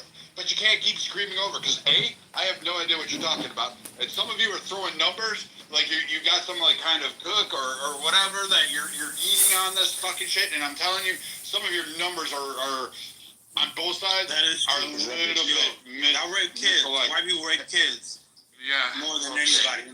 I would just like to see the numbers. I have the numbers. I have the numbers. Stop fucking doing this shit, man. This is the problem. We can't have the discussion because guess what? You're screaming, he's screaming, and then you had some moron going, white people like to rape kids. Like, that's literally what was going on in the stage. That's not the conversation. That's not how to have a conversation. Like, I'm going to be honest with everybody in this fucking room. This is why I hate the fucking race talk. Because it's one side versus the other. You know what? There was a fucking black guy stabbing a fucking Ukrainian refugee. I'm not even from Ukrainian refugee. There we go. Stop talking. I'll move you down too. I don't equate that man with black men. I don't. I call him a piece of shit. He's a degenerate. I don't look at him any other way other than 50 shades of fucking filth that needs to be buried. And if you have a problem with that, you call me racist because some fucking 100, 200-pound guy picked on a 100-pound fucking girl and stabbed her in a car, and her final moments were crying as she was bleeding out, dead, dying in a fucking subway. I don't care. You can call me racist. The same way I can sit there and say, hey, Trayvon should be fucking alive today. I agree with that. I think Trayvon should be here. I don't agree with Zimmerman on that shit. I can say this for a host of others because I can look at it and have critical thinking and not be worried that I'm looking through the lens of racism. But if you guys want to have the racial one, instead of saying, you know what, there is something fucking wrong with colleges. There is something wrong with our youth today. There is something wrong with people not being able to have a discourse and a discussion because we are actually raising fucking bad people. We have them in our society. Black people, you have them. 20% of your population has degenerate. White people, you have them. 20% of your generation has it. The Asian, you got 20%. I don't give a fuck. I'm just throwing a number out there. Hispanic, you've got 20%. And tacos. So, like, you have this shit. Every group has degenerates in them. Like, stop being so like, oh, we're more pure than this group or this group. And I doubt anybody can measure who is the best fucking father on the planet. You know what? Any man that is with his kids, providing his kids, raising his kids, is father of the fucking year. That's my take of the book. I don't give a shit what color you are, what race, what culture you are. If you are a dad, if that kid goes dad, then you are father of the fucking year. Because there's a shit ton of fathers. What we have a problem in this society is a very few limited number of dads these days. So men, continue with your argument, but at least approach it with some civility, some decor. Brad, the only difference really is you said everything you said was right, but the only difference is only one group of people see themselves as victims, and only one group of people refuse to hold themselves accountable. Because at the end of the day, you would not want to say it because they will say you're racist. But not all, but most black people are very, very quick to violence in their nature. That's why when Africans come to America, they literally tell us not to act like African Americans. Don't do anything to make them Thomas think didn't that do that. It's a Thomas fact. nobody on the stage was a victim.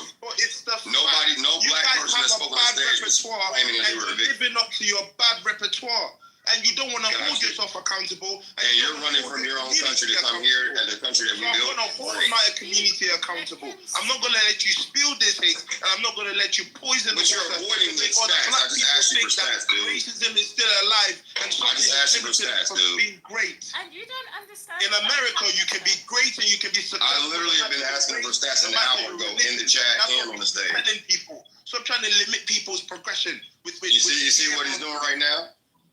Okay, so with that out the way, show me the stats. We are all fed up. Show me the stats. Okay, great. I know you feel away about it, guys. Shut the fuck I know you feel away about it, and this is why I was yelling earlier, Brad. Here's how I feel about it. I only asked for You need to stats. shut the fuck up. We're all No, I don't need to do a goddamn thing. I don't give a goddamn. I love the way that I got you in your fucking emotions right now. Go to tuna, and apparently this is what we're going to have today. This is how we're going to solve it. You know what? I don't want to hear it anymore. Charlie Kirk gets killed. Next time, who's a big prominent? Dr. Umar. Where's Thomas? Dr. Umar. When he's shot through the neck and bleeding out there, I don't want to see protests. I don't want to see riots. I don't want to hear people. Because again, if we can't come together, if we can't take today at least one lesson from this and say, you know what?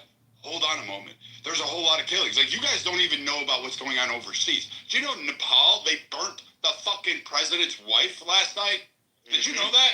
There's a revolution. Carter, they're doing the same fucking thing.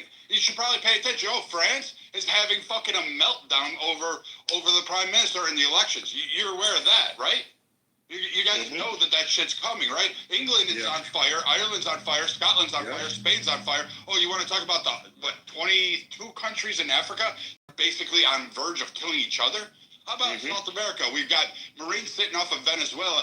Venezuela sitting there going, hey, we're going to launch fucking fishing boats at the United States Navy and have a war kickoff, which is, I feel a particular type of way about that, but, you know, go ahead. You had Israel just shot Qatar, which basically that's going to be, but you still have Iran doing their sable rattling. You have that going on. And now you have prominent speakers sitting there going, man, am I going to be next? Because they shot at Trump. They killed Charlie Kirk. They've shot at other people. Remember, there was a softball game. There was 2 senators up in Minnesota. Those were killed. So if you don't vote or if you don't speak the way I want to, are we just at that type of society? Something you guys should really think about as you're giving out your stats. No, but Brad, I honestly want to hold you accountable as well, because Brad, you said something that's very big. You said a young Ukrainian refugee was stabbed in the neck by a black man. And nobody wants to say that black man, while he was recorded saying, I got that white bitch. And no white person is out there protesting. None of this. You guys also need to start standing up and having some courage and fighting for yourselves. Because if it was the other way around, man, we'll be having lootings already in Charlotte. So you guys really need to start having some cojones and stand up for yourself. Because they did it in England here. They did a national British march and all of that. You guys also need to have a bit of bravery as well.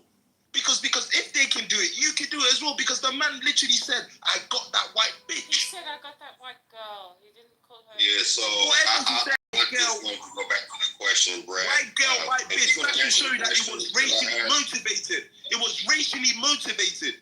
And that should be protested. You hear, I asked him 100 times to produce. He wasn't done speaking. Shut up. He wasn't done speaking. Yeah, see that? Shut up, bitch. Shut up. Don't call her a bitch. He has no morals. Watch him out, bro. Hey, they ain't ever gonna fly with me. Nah, man, nah. Yeah, watch him out. You can say a lot of things to a lot of people. Call me that. You can call me a twat-waffle. You can call me a cum stain for my dad. You can say all sorts of shit. But the one person you can't say it to her, man. I don't give a fuck. You can say you disagree with her. You can get mad. You can say anything else, but you ain't gonna do that. No, you ain't coming up. You ain't doing shit. So let's move on. Next speaker.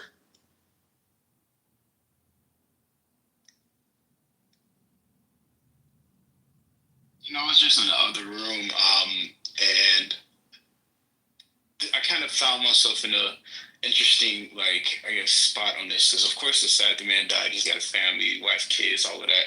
So in that instance, you never want to see it.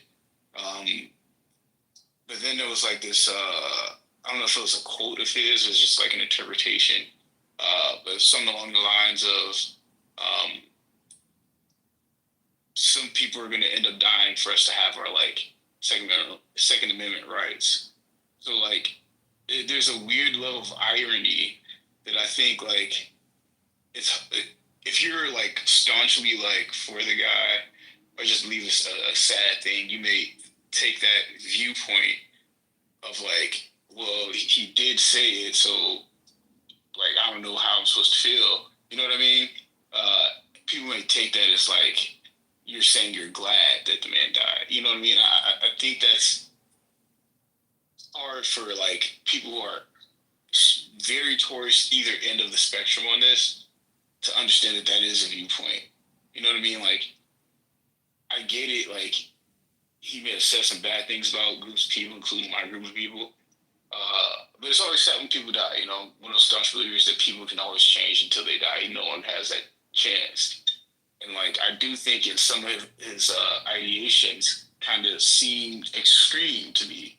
And like, the last thing I personally feel like this country needs is like a martyr for like extreme ideas. But Kirkle, I was in one of your rooms recently, and you had another speaker, and I'm not going to release that one. But he wasn't the extreme idea guy. Like, he is not the Nick Fuentes, like, that people are trying to make him out. Exactly. He was the most moderate. Yeah, he's not Candace Owens. He's further than he is. Like I in the conservative world, there are certain players, certain individuals who reach out and touch other people, not in that way, but they have conversations. Charlie Kirk, it's been said, I think Thomas said it and other people, he was milquetoast conservative. He was a conservative by Christian nature. He had conservative principles.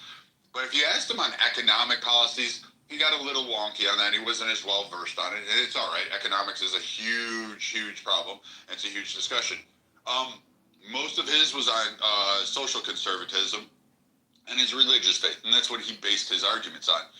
But what he was able to do was put thousands of chapters across the country, build programs, education programs, help kids understand politics, provide fundraising, help promote for causes for children, fund games, fund the ability to have areas to go to.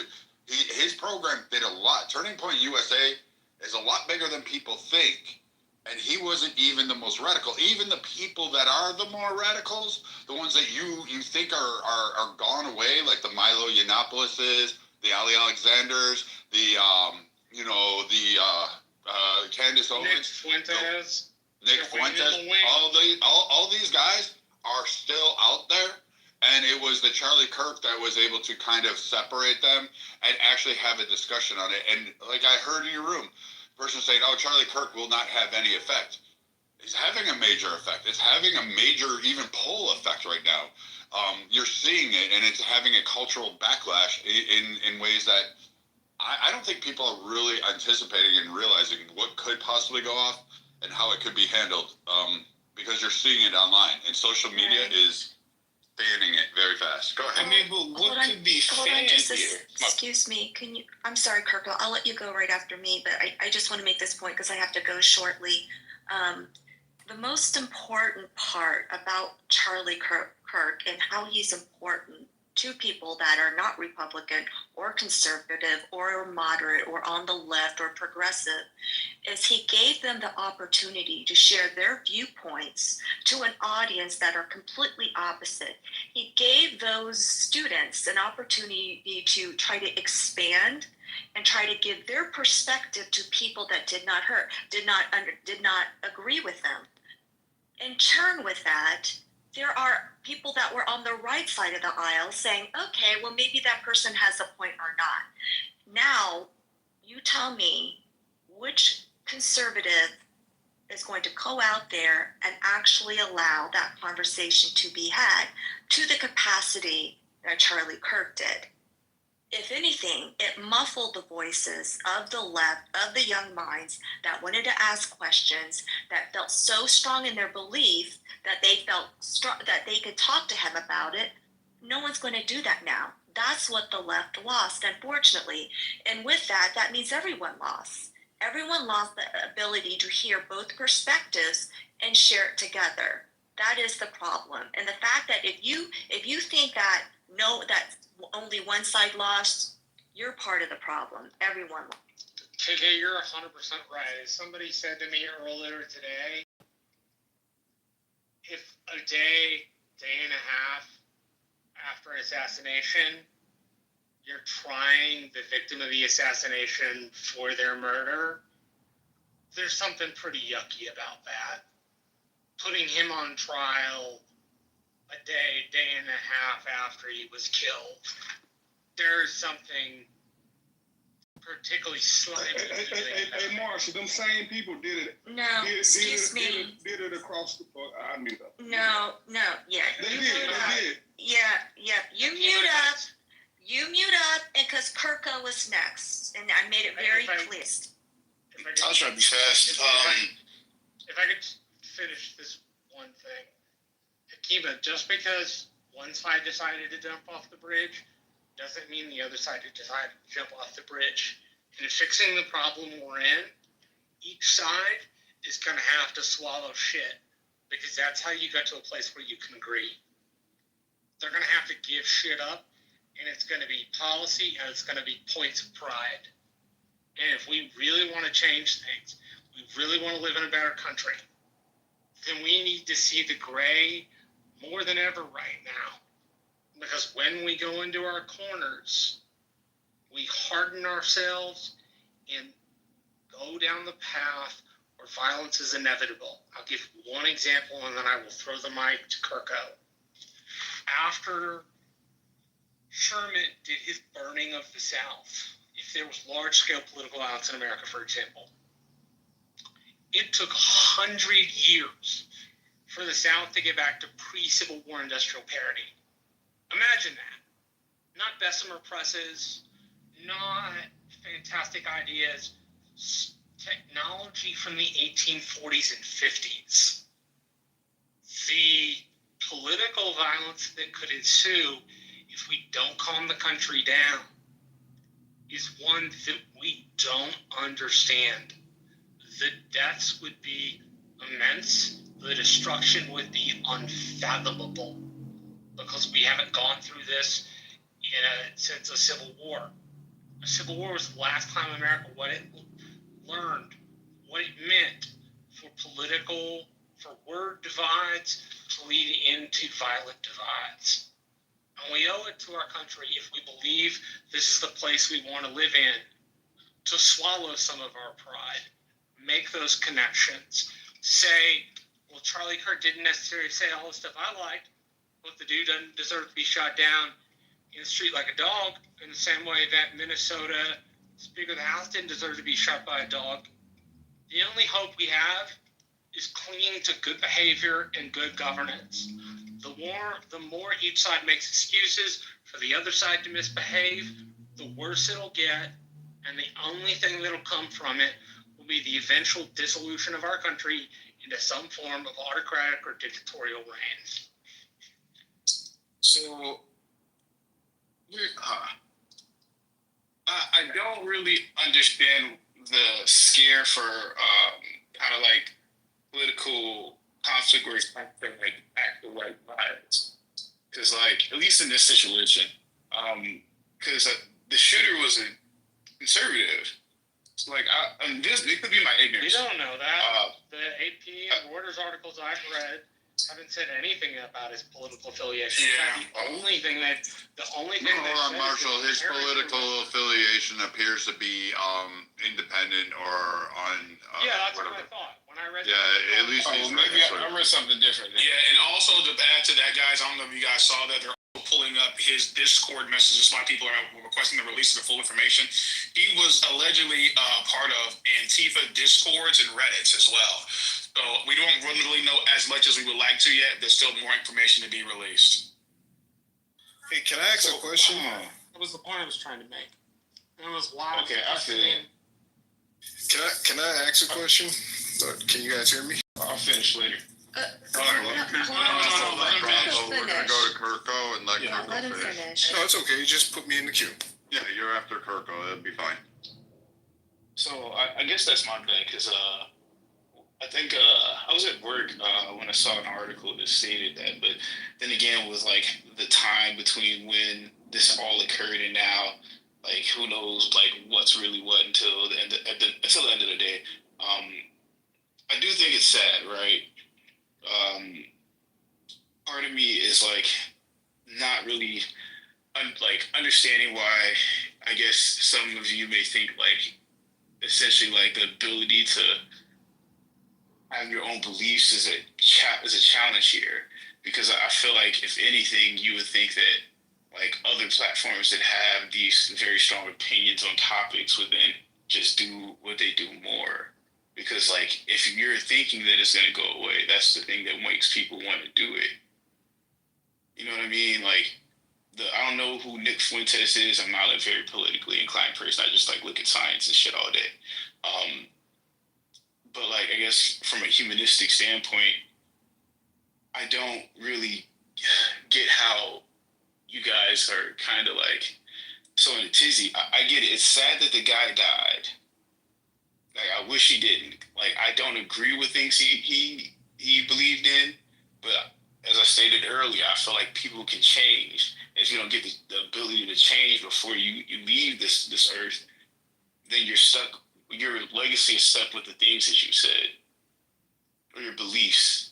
You know what I mean?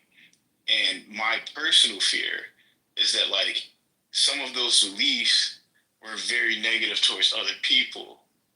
Like I think he said something along the lines of like black women aren't smart enough to like be listened to. So I'm not quoting him verbatim because I can't remember verbatim. It was something that was just super negative about black women. If other people had those same beliefs, now that he's gone, like that just elevates the sentiment in the minds of people.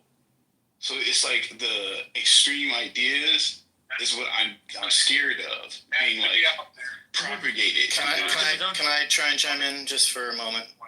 And again, I thought I was going to speak. All right, fine. Like it dispersed them like this. It's on me now? Yeah, it was Poetic Bravo now. Yeah. Somebody's hot micing. I really only had two quick questions. I don't know the temperature of the room, but I think I do. Yeah, somebody's on a hot mic. I think it's Sig. Question real quick. All right, so for like, I'm not black, but I used to be, right? I used to be black, but I'm not anymore. But for those black people that say, hey, this is a fight between the whites, let's just mind our business, I'm wondering, what do you guys think about that? I'm sorry. And then, what does used to be black mean? Well, I used to be considered black, but no longer. And then the other question is, okay, so this guy, you know, like what Kirkwood just said, he said something about like black women's intelligence and stuff. I listened to some of the stuff he said because I wasn't that familiar with him, but some of the stuff I can see how, you know, he's trying to make a point. But I mean, I disagree with his points, but I can see he's trying to make a point. So the only thing I was wondering, I seen a video where he literally just called the Chinese person, or I don't even know if it was Chinese, Asian person, a chink. He just got mad, upset, and called the guy a chink. Now that's racist. Wait a minute, wait. Can we just a quick question? Brad's already said this. Brad's already brought this up. See, I just came in. I don't know. I just came in the room. I know, that's why I'm just bringing it up. I believe the person that he was referring to, his name was Chink. From when I'm gathering. No, the guy's name wasn't Chink. I watched the video. He didn't know the guy. He kind of got into it with him in the debate, and then he jumped up and just started screaming, you know, you Chink, and like he didn't say like Chink, like that's his name. He called him. He said, "You Chink." He's like, I'm sacrificing, doing all of this. Like it was pretty testy. And here's the thing. I don't think anything is wrong with racism. I'm a racist. There's nothing wrong with racism as long as it's not harming anyone. He was talking to Chink Uger, and he was calling his name Chink. His name is Chink Uger. Yeah, I don't think the guy's name is Chink Uger. But He's the host of the if that's true, that's his name, Chink Uger. Oh, He's a very nice guy. Yeah, all right, so they know if that's each other, true. and Cenk was heckling him, and so he stood up and he said, "I know you, Cenk," and so they know each other, and they're political rivals, but his name is Cenk, and he's not even Asian. He's Turkish. It's spelled C-E-N. It's spelled C-E-N-K. Right, but in Turkish it's pronounced Cenk. Oh, all right. See, now things like easily yeah, and I'm glad that was cleared up because I didn't know that the guy's name was Chink, right? Like that's Cenk. But some people. That's the same thing. I just said that. No, Cenk, not Chink. Slight, whatever. It's close enough. Oh, it's different. It's Cenk with an E, like Cenk, not Chink. But the point is people heard him and people heard Chink. Yeah, and people thought, because when I'm looking at it, like there was like subtitles at the bottom and it said Chink. Here, so yeah. Yeah. Okay, I can see how that works. All right, but whether or not, like, okay, so if you guys can, if anyone can address the first question about him. Wait, what the fuck was my first question? Damn, bro. I just got, we just went down a whole road and I just got off track. He was racist. Oh, yeah. No. The first question was about, like, black people in the black community saying, hey, this is a fight between the whites. Leave us out of it. How do you guys feel about that? You want us to say it's a fight amongst the white people? No, I'm not saying you say that. I'm saying, like, for the black community that does say that, what do you think? I will say this to all people of all races and all cultures. This is not about race. This has nothing to do with race. You want to make it about race, I plead with you. You will not like the outcomes of this. You will not like the results. You may think you're all big and bad and tough. You may scream and cry the loudest. But you will not. You ever seen Montgomery, Alabama videos? Like, that didn't go well for the white. Yeah. What the fuck does Montgomery Hold on, Marshall. Hold on. Well, he's the one that brought up, hey, you guys want to fight? Dude, you got queued up all the time. You ain't got no wins. Hey, no one said. Jesus Christ, decorum, man. Like literally learn. You don't want this. There are more white people. There are more powers. There are more people that'll sit. You already have a problem in communities with black fatigue. That is a real fucking thing that is sweeping across. And it's not just white people, it's Hispanic and it's Asians. You have a multi-melting pot of people that are already fed up with a lot of the narratives and the BS.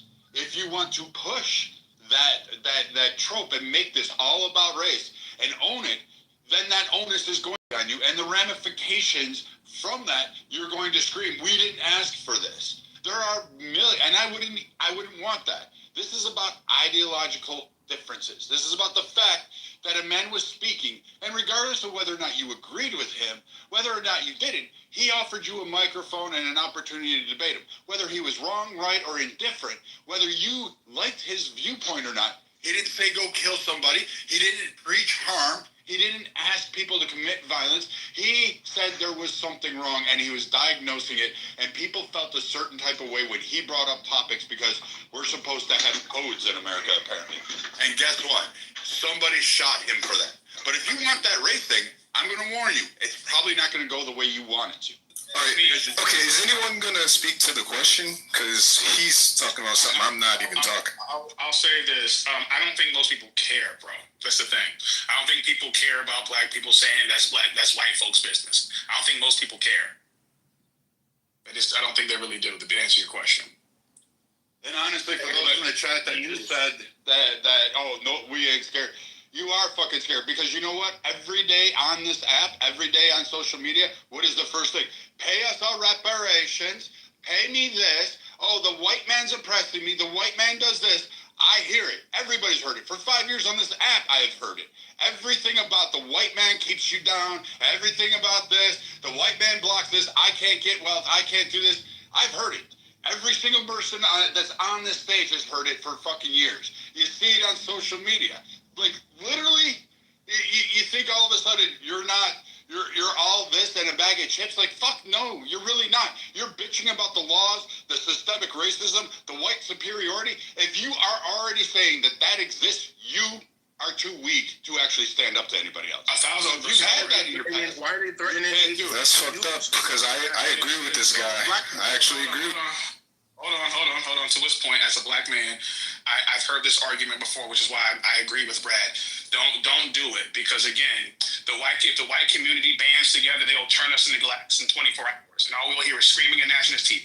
The niggas in the comments, well, we about that. We was yeah. Quick question, Thomas. What kind of black are you? Like, are you a immigrant black or which one are? I'm not going to get that answer. Anyway, with that being said, the reality is, and I'll land here. The reality is that blacks do not own or manufacture their own weapons, tanks, planes, or don't have in the military.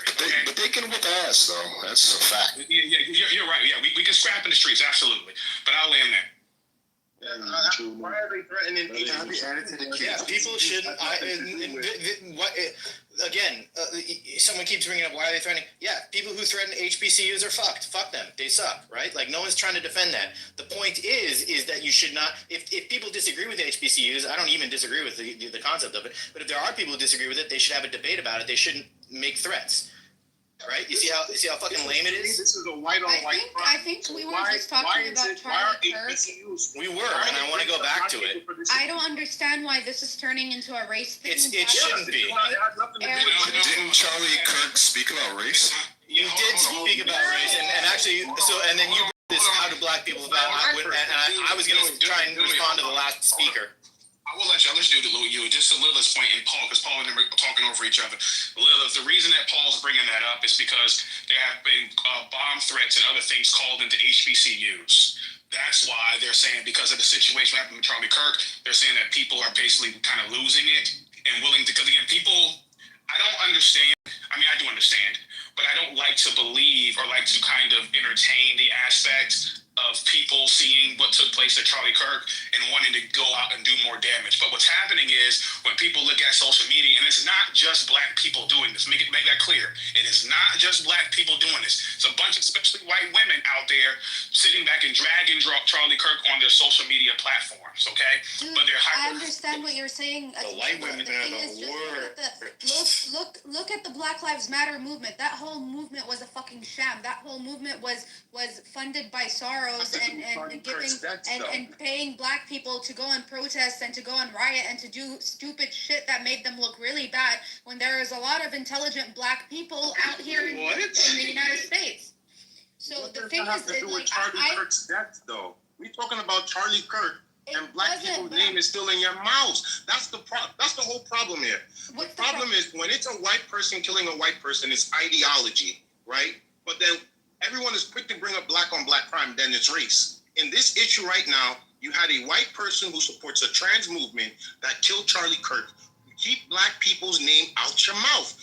Every 5 seconds, people hearing about black people. Charlie Kirk wasn't killed by a trans person. Charlie Kirk wasn't killed by a black person. Charlie Kirk wasn't killed by Black Lives Matter. So let's stick to why white people. Let's wait a minute, Lilith. Let's stick to why white people are going to people's houses or going to events, killing politicians on both sides. Whether it's a Democrat, whether it's a Republican, there's an issue here. So let's stop bringing up black people and stick to the issue. I don't think any of the white people brought up.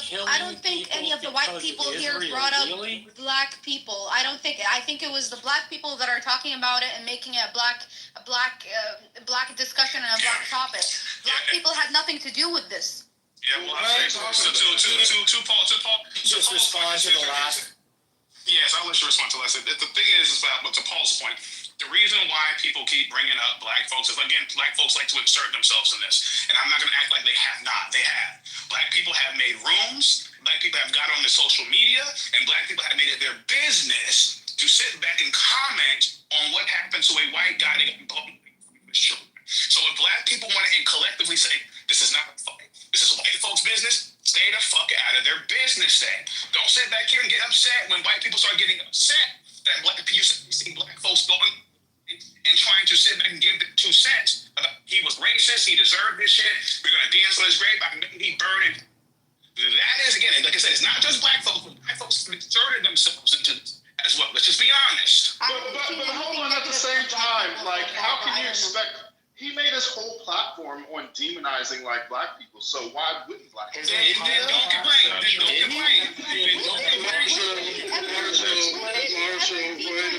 Wait a minute. As somebody who actually met him back when I was in college, when he invited all the student government presidents out to D.C. To meet Congress members and also join Turning Point USA, he did in fact make his platform. I'm saying someone who actually knows the guy, who actually smoked a cigar with him, had drinks with him. Outside of politics, he's a really cool guy. I cannot lie to you. But he did make his platform on hating marginalized groups and supporting gun violence. Well, not supporting gun violence. I'd say supporting Second Amendment rights. And I'm being generous. You think that his platform was we should hate on minorities? That was his platform, that he would come out and say, you know what's a good idea? That's we should hate on minorities. That's semantics at this point, because we all know Charlie Kirk. No, this goes back to the first thing that someone else said. Nobody here actually quotes him or anything. They just sort of described him. I can quote several things that he said. So can I, and nobody ever wants to. Like 10 people going off at the same time. I don't know what this is. Like, I hear Dewey. Go ahead. Like, I heard Jay. I heard Marshall somewhere. I heard Thomas. So, like, can we just have, like, a regular conversation? Like, Jay, I don't think his entire platform was built on fucking race. Like, it was all about a cultural conservatism. It's like, that part I'll push back on. And I'll allow others to do that. But, I don't think his sole propaganda was just targeting black people. And again, that's a little weird. Oh, okay. He supported a bunch of other things. One of the things that he did was talk about crime in black people, which I didn't disagree with. But when people say it was mainly built off the back of despising black people, that's just not truthful for what he said at college campuses. Why don't you guys talk about Candace Owens? I'm not done. You don't have to like the guy. You don't have to appreciate him. But I'm going to say something. Nobody, regardless of party, regardless of what they say, no matter how incendiary, no matter how inflammatory, no matter how hateful, deserves to be shot down like a dog in the street. If it can happen to him, I'm not done. If it can happen to him, I'm not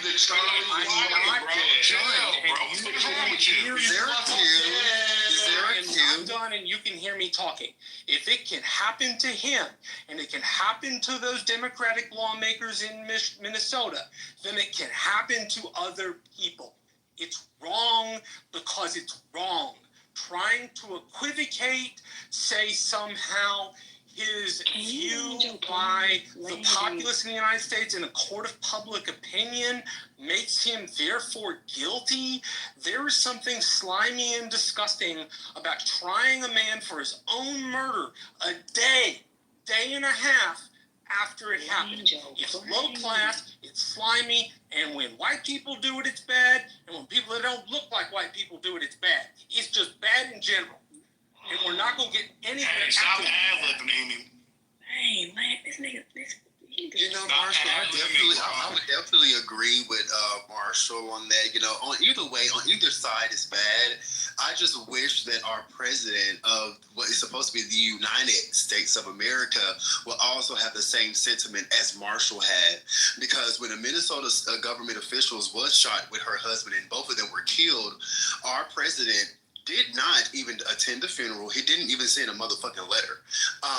Also, with that being said, when he was asked if he was going to go visit the governor of that state, he said, why the fuck waste time? I mean, he didn't say the fuck, but he was like, why waste time? You know, he's a wacko. You know, so with that being said, at this point in time, we need the president of the United States of America. We don't need a president of the Conservative Party, right? Because that's what we're getting right now. Even though it's been proven that, you know, now apparently they have the killer. The killer is not a Democrat, but we have a president that is spewing decisive and harmful rhetoric solely to a certain demographic of people who happen to be Democrats. So with that being said, I definitely agree with Marshall. I just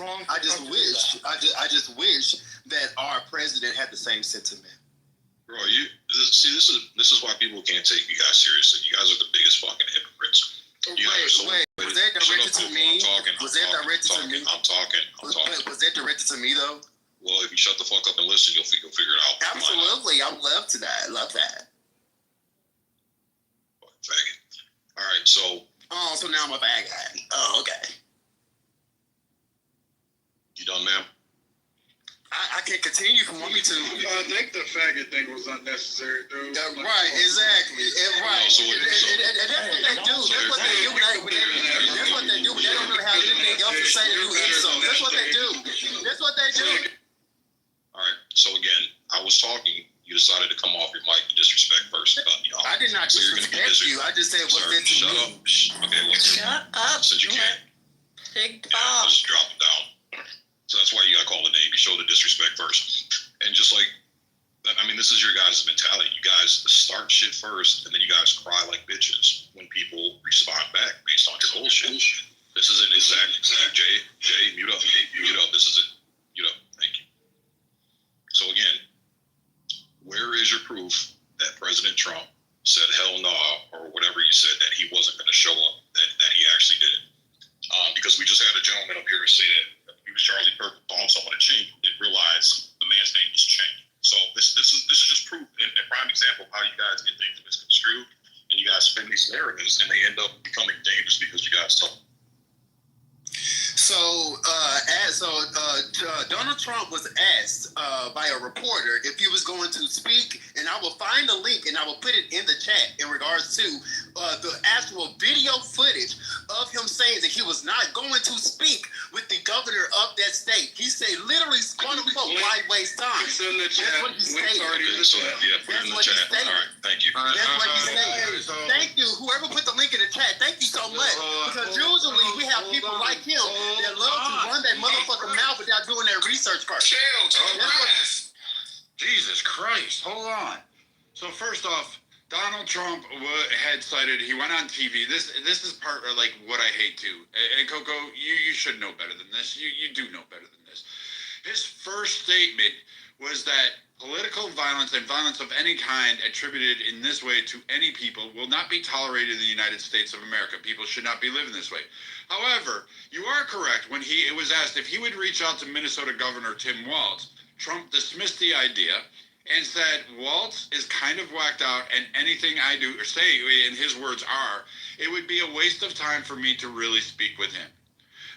It received backlash. But the issue isn't the fact that he had to call Walz. Walz had nothing to do with the senators. And in fact, it wasn't a Republican that went through and did all that shit. Especially if you start looking at the evidence in the car and all that stuff, you're kind of like, this is a deranged appointee that was promoted up, which, again, like, everybody wants mental health checks on guns, but they didn't want mental health in our fucking politics. But this guy managed to get in there, had no King's protest papers all over his shit, hated Donald Trump and all this stuff, and killed these two individuals for what? Voting against the way he didn't like. So this was angered across the spaces. The problem is that a lot of people on the left at the time of this came out and said it's the Republicans' fault. Now, I remember having these discussions and saying it's because of you Republican tards and all Trump, you maggots, and all of this stuff. It was not that. I don't hold any of that shit. I think it's despicable that those two couldn't vote in representative of their delegates and how they felt was the best way to represent their delegation, and they got killed for it by some fucking piece of shit. I also think Charlie Kirk getting shot by this piece of shit is, that guy's a piece of shit. These things can both be true. Should Trump have called Walz? Maybe. I don't know. Walz said a lot of fucking heinous shit about Trump, and Trump, for all facts and figures, he's kind of petty about that shit. He holds a grudge a little bit. So him not calling Walz over this particular issue, yeah, I can see him not doing it. I can see him dismissing it, especially after Walz, just up until the week before, was at a campaign rally saying that Donald Trump was a dictator-in-chief, a fascist, and was bringing an end to democracy and calling him all sorts of evil things. So, yes, Governor Walz, these two just don't like each other. And Donald Trump did comment on that shooting. And that. We're not going. Yeah, I just wanted to say real quick. Again, this is a lie. Hold on a second. Hold on. Be quiet for a second. So this is a link I just read. See, this is yo. Shut up, bitch. Fucking whore, crackhead whore. Get the fuck out of here. Bye. Get your bitch, Go make a fucking sandwich. Come on. All right. So back to the conversation. So I just read the link based on the accusation. Listen to how this man tried to paint President Trump, how divisive he was to tell this lie about President Trump not getting in contact with Tim Walz. If you actually read this fucking article, Trump actually made a fucking statement. And he said here, it even says it in the fucking article, that President Trump said clearly on that situation, violence will not be tolerated. His only issue is he didn't want to contact Walz. You made it seem like just because they were Democrats and they were gunned down in their home and violently fucking murdered over politics, that he had no fucking sympathy or empathy for this family, and pretty much trying to make it out and infer that Trump shitted on this family by disrespecting this family. Absolutely did not, and this is an article that was shared in the fucking link. So again, these are the lies you guys fucking tell, and these are the lies that you guys fucking make up, and this is what's causing the dangerous division in the fucking.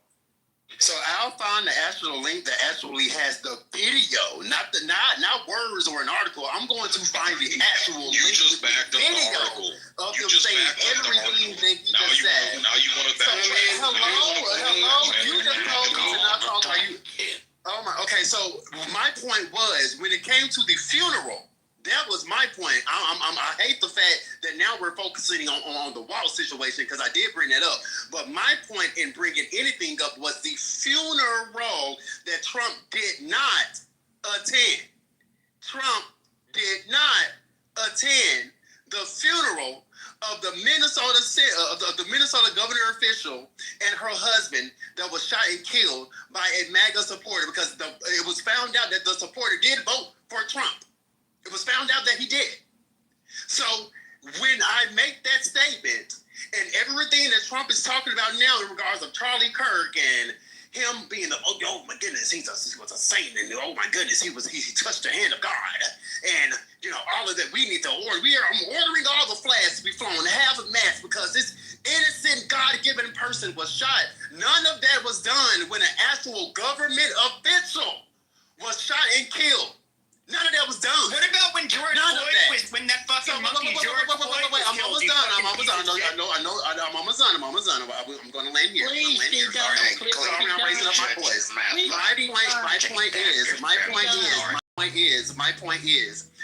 My point is when an actual government official that was on the opposing side was shot and killed by a person who voted for Trump, he didn't even go to the funeral. He didn't send no roses. He didn't send a letter. He didn't really do anything. He probably didn't even live. Why are you talking? I'm trying to hurry up the land, but you people keep interrupting me. Why are you talking? Why are you talking? Why are you talking? Why are you talking? Why are you talking? Why are you talking?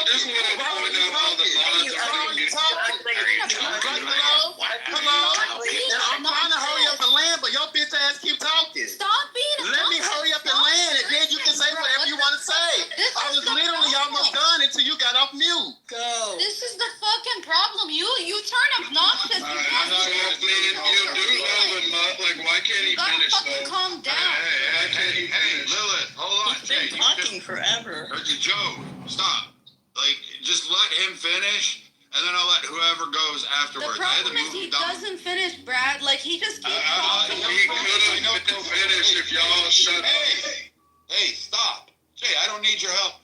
I got this. I know how to mount a room. I've been doing it for a while. I'm an old man. I got this shit. I'll let Coco go. I know Coco. He goes on a little bit. He's wrong. He has points that his own opinions. He's allowed to do that. That's what political compass is. And it was between Sig and him. And Sig will check him if he wants to. And Sig will back his points up. Sig's a big fucking guy. I mean, he's shorter than me, and he's only a Marine. So, I mean, he's half a man to compare to a sailor. But still, he can fucking hold his own. I'm pretty sure Coco and him can sort it out. Doesn't need a cheerleading section. Let the two grown men fucking duke it out. I'm okay with it. I'm going to bring Coco up. Let him land his fucking point. Sig, go ahead and do your thing with him. Yeah. And then we'll move on to whoever else afterwards. It's okay. Yeah, everybody shut up. Let the man fucking say his piece. Coco, you up on stage? Can you invite him up because I'm out of invites or something like that? Yeah, let me find him. Okay, there he is. And Coco, sorry to move you down. I don't know how to mute all. KK usually handles that for me, and she wasn't in the room, so I just moved down the loudest people right away. And usually I try to gain control of the room that way, so I apologize. But please, land your plane, and then Sig's going to rebut them. I'm going to rebut, and then we can move on. Let other people talk. Go ahead, Coco. You got. Okay, the only reason I brought up my point was because something that Marshall said. I agree with Marshall's sentiment in regards of it should not be happening on either side. And so I was like, well, I wish our president did that. I wish our president would do the same thing that he's doing now, but he didn't do the same thing when an actual government official was shot and her husband was shot and killed. He didn't go to the funeral. He didn't send a letter. He didn't do anything. And so that's the only reason why I even stated what I stated was because I was agreeing with Marshall and hoping that, hey, I wish our president would do the same thing. That to just simply say on, everything that he's saying now in regards of Charlie Kirk, where the flags need to be flown half-mast and all of those things. And that was not done for the Minnesota state government officials that were shot and killed. I land there. Thank you. All right, so just a really quick respond, and let's move the fuck on so other people can talk. Again, you're changing your sentiment now. The sentiment that you originally started off with was to paint Donald Trump, President Trump, as this heartless monster that when Republicans get killed or people on his team get killed, it's a big deal. But when people on the opposing team get killed and violently murdered, and again, I condemn all violence, all political violence on anybody, any fucking body. I don't care if you're Democrat, Republican, your center, your left, right, I don't care. Violence, there's absolutely no tolerance for fucking violence, political violence. But the way that you painted your original narrative, and I see that you're backtracking now, Coco, is that you tried to paint President Trump into this picture, and then when an article link was dropped, you backed that link up, and I'm looking at that exact fucking link. It says President Trump made a statement on that issue. So he released an official statement on that issue, quote, saying, horrific violence will not be tolerated. Now, whether that man wants to go to someone's funeral or not, that's his fucking choice. Whether he wants to call Tim Walsh or not, that's his fucking choice. But he released an official statement and condemned the violence on those senators. So, wait, did you say he did condemn it? The article, I'll read it to you, quote. In this article, the Yahoo News article that was linked up, it says, quote, right here, the president released a statement on Saturday that said, horrific violence will not be tolerated, end quote. But he has kept taking jabs at Waltz. So he has a problem with Waltz. Would you expect him to call Waltz if he's got a problem? And Waltz has nothing to do with that. He can still release a statement. He can still get in touch with the family. He can still pay his condolences without getting Governor Waltz involved. Right, and I think you missed what I'm saying here, but okay, we could really just move on. I'm just going to find the link that I was talking about, and I'm going to put it in the chat. Thank you so much. Isn't it open floor now? Can I go? Yeah, go ahead. Yes. Like Trump might have not have been present or as available during the period of time when that happened in Minnesota. It was the Army's 250th anniversary, and also including his 79th birthday. It was quite a big event, and it was well planned in advance. So if people are wondering why Trump wasn't necessarily available or present during that period of time, there was a lot going on. If you don't believe me, go do your own research, chat GPT it all you want. Go, why wasn't Trump available to necessarily be as available as he could be in other situations? There's some pretty damning information of why. And I'm sorry, but the 250th anniversary of the U.S. Army is a pretty important event, including his birthday. It's his birthday, but the first thing listed is actually the anniversary of the 250th U.S. Army's birthday. So I'm just going to put that in there with Minnesota. I put the link in the chat of the actual video that I'm talking about. But this is here's the thing though, Coco, even before that, and this is why it's hard when you're wanting to have a mutual debate with someone, you want to have disagreement with someone, and you come off, as dishonest, right? When you first said that this was a Republican who did the shooting to Charlie Kirk, and then you kind of pivoted to this other topic, that's not true either. We have literally videos of him.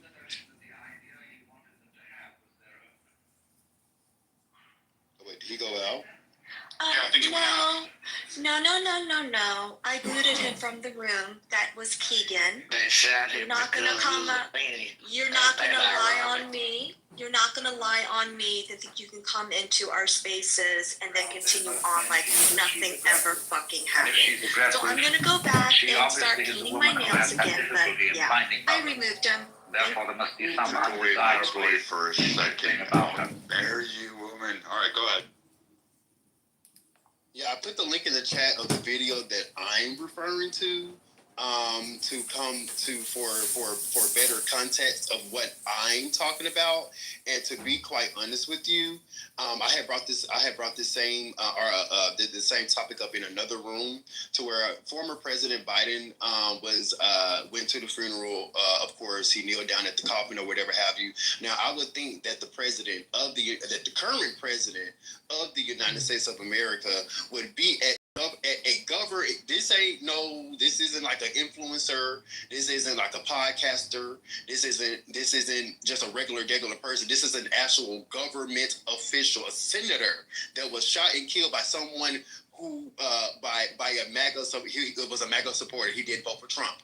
I'm not trying to put any light on a Republican as any bad light, but the person who shot them motherfuckers was a MAGA supporter. That's what he was. I'm not trying to shine a bad light on MAGA, but I'm just stating the fact that he was a MAGA supporter and he shot and killed their ass.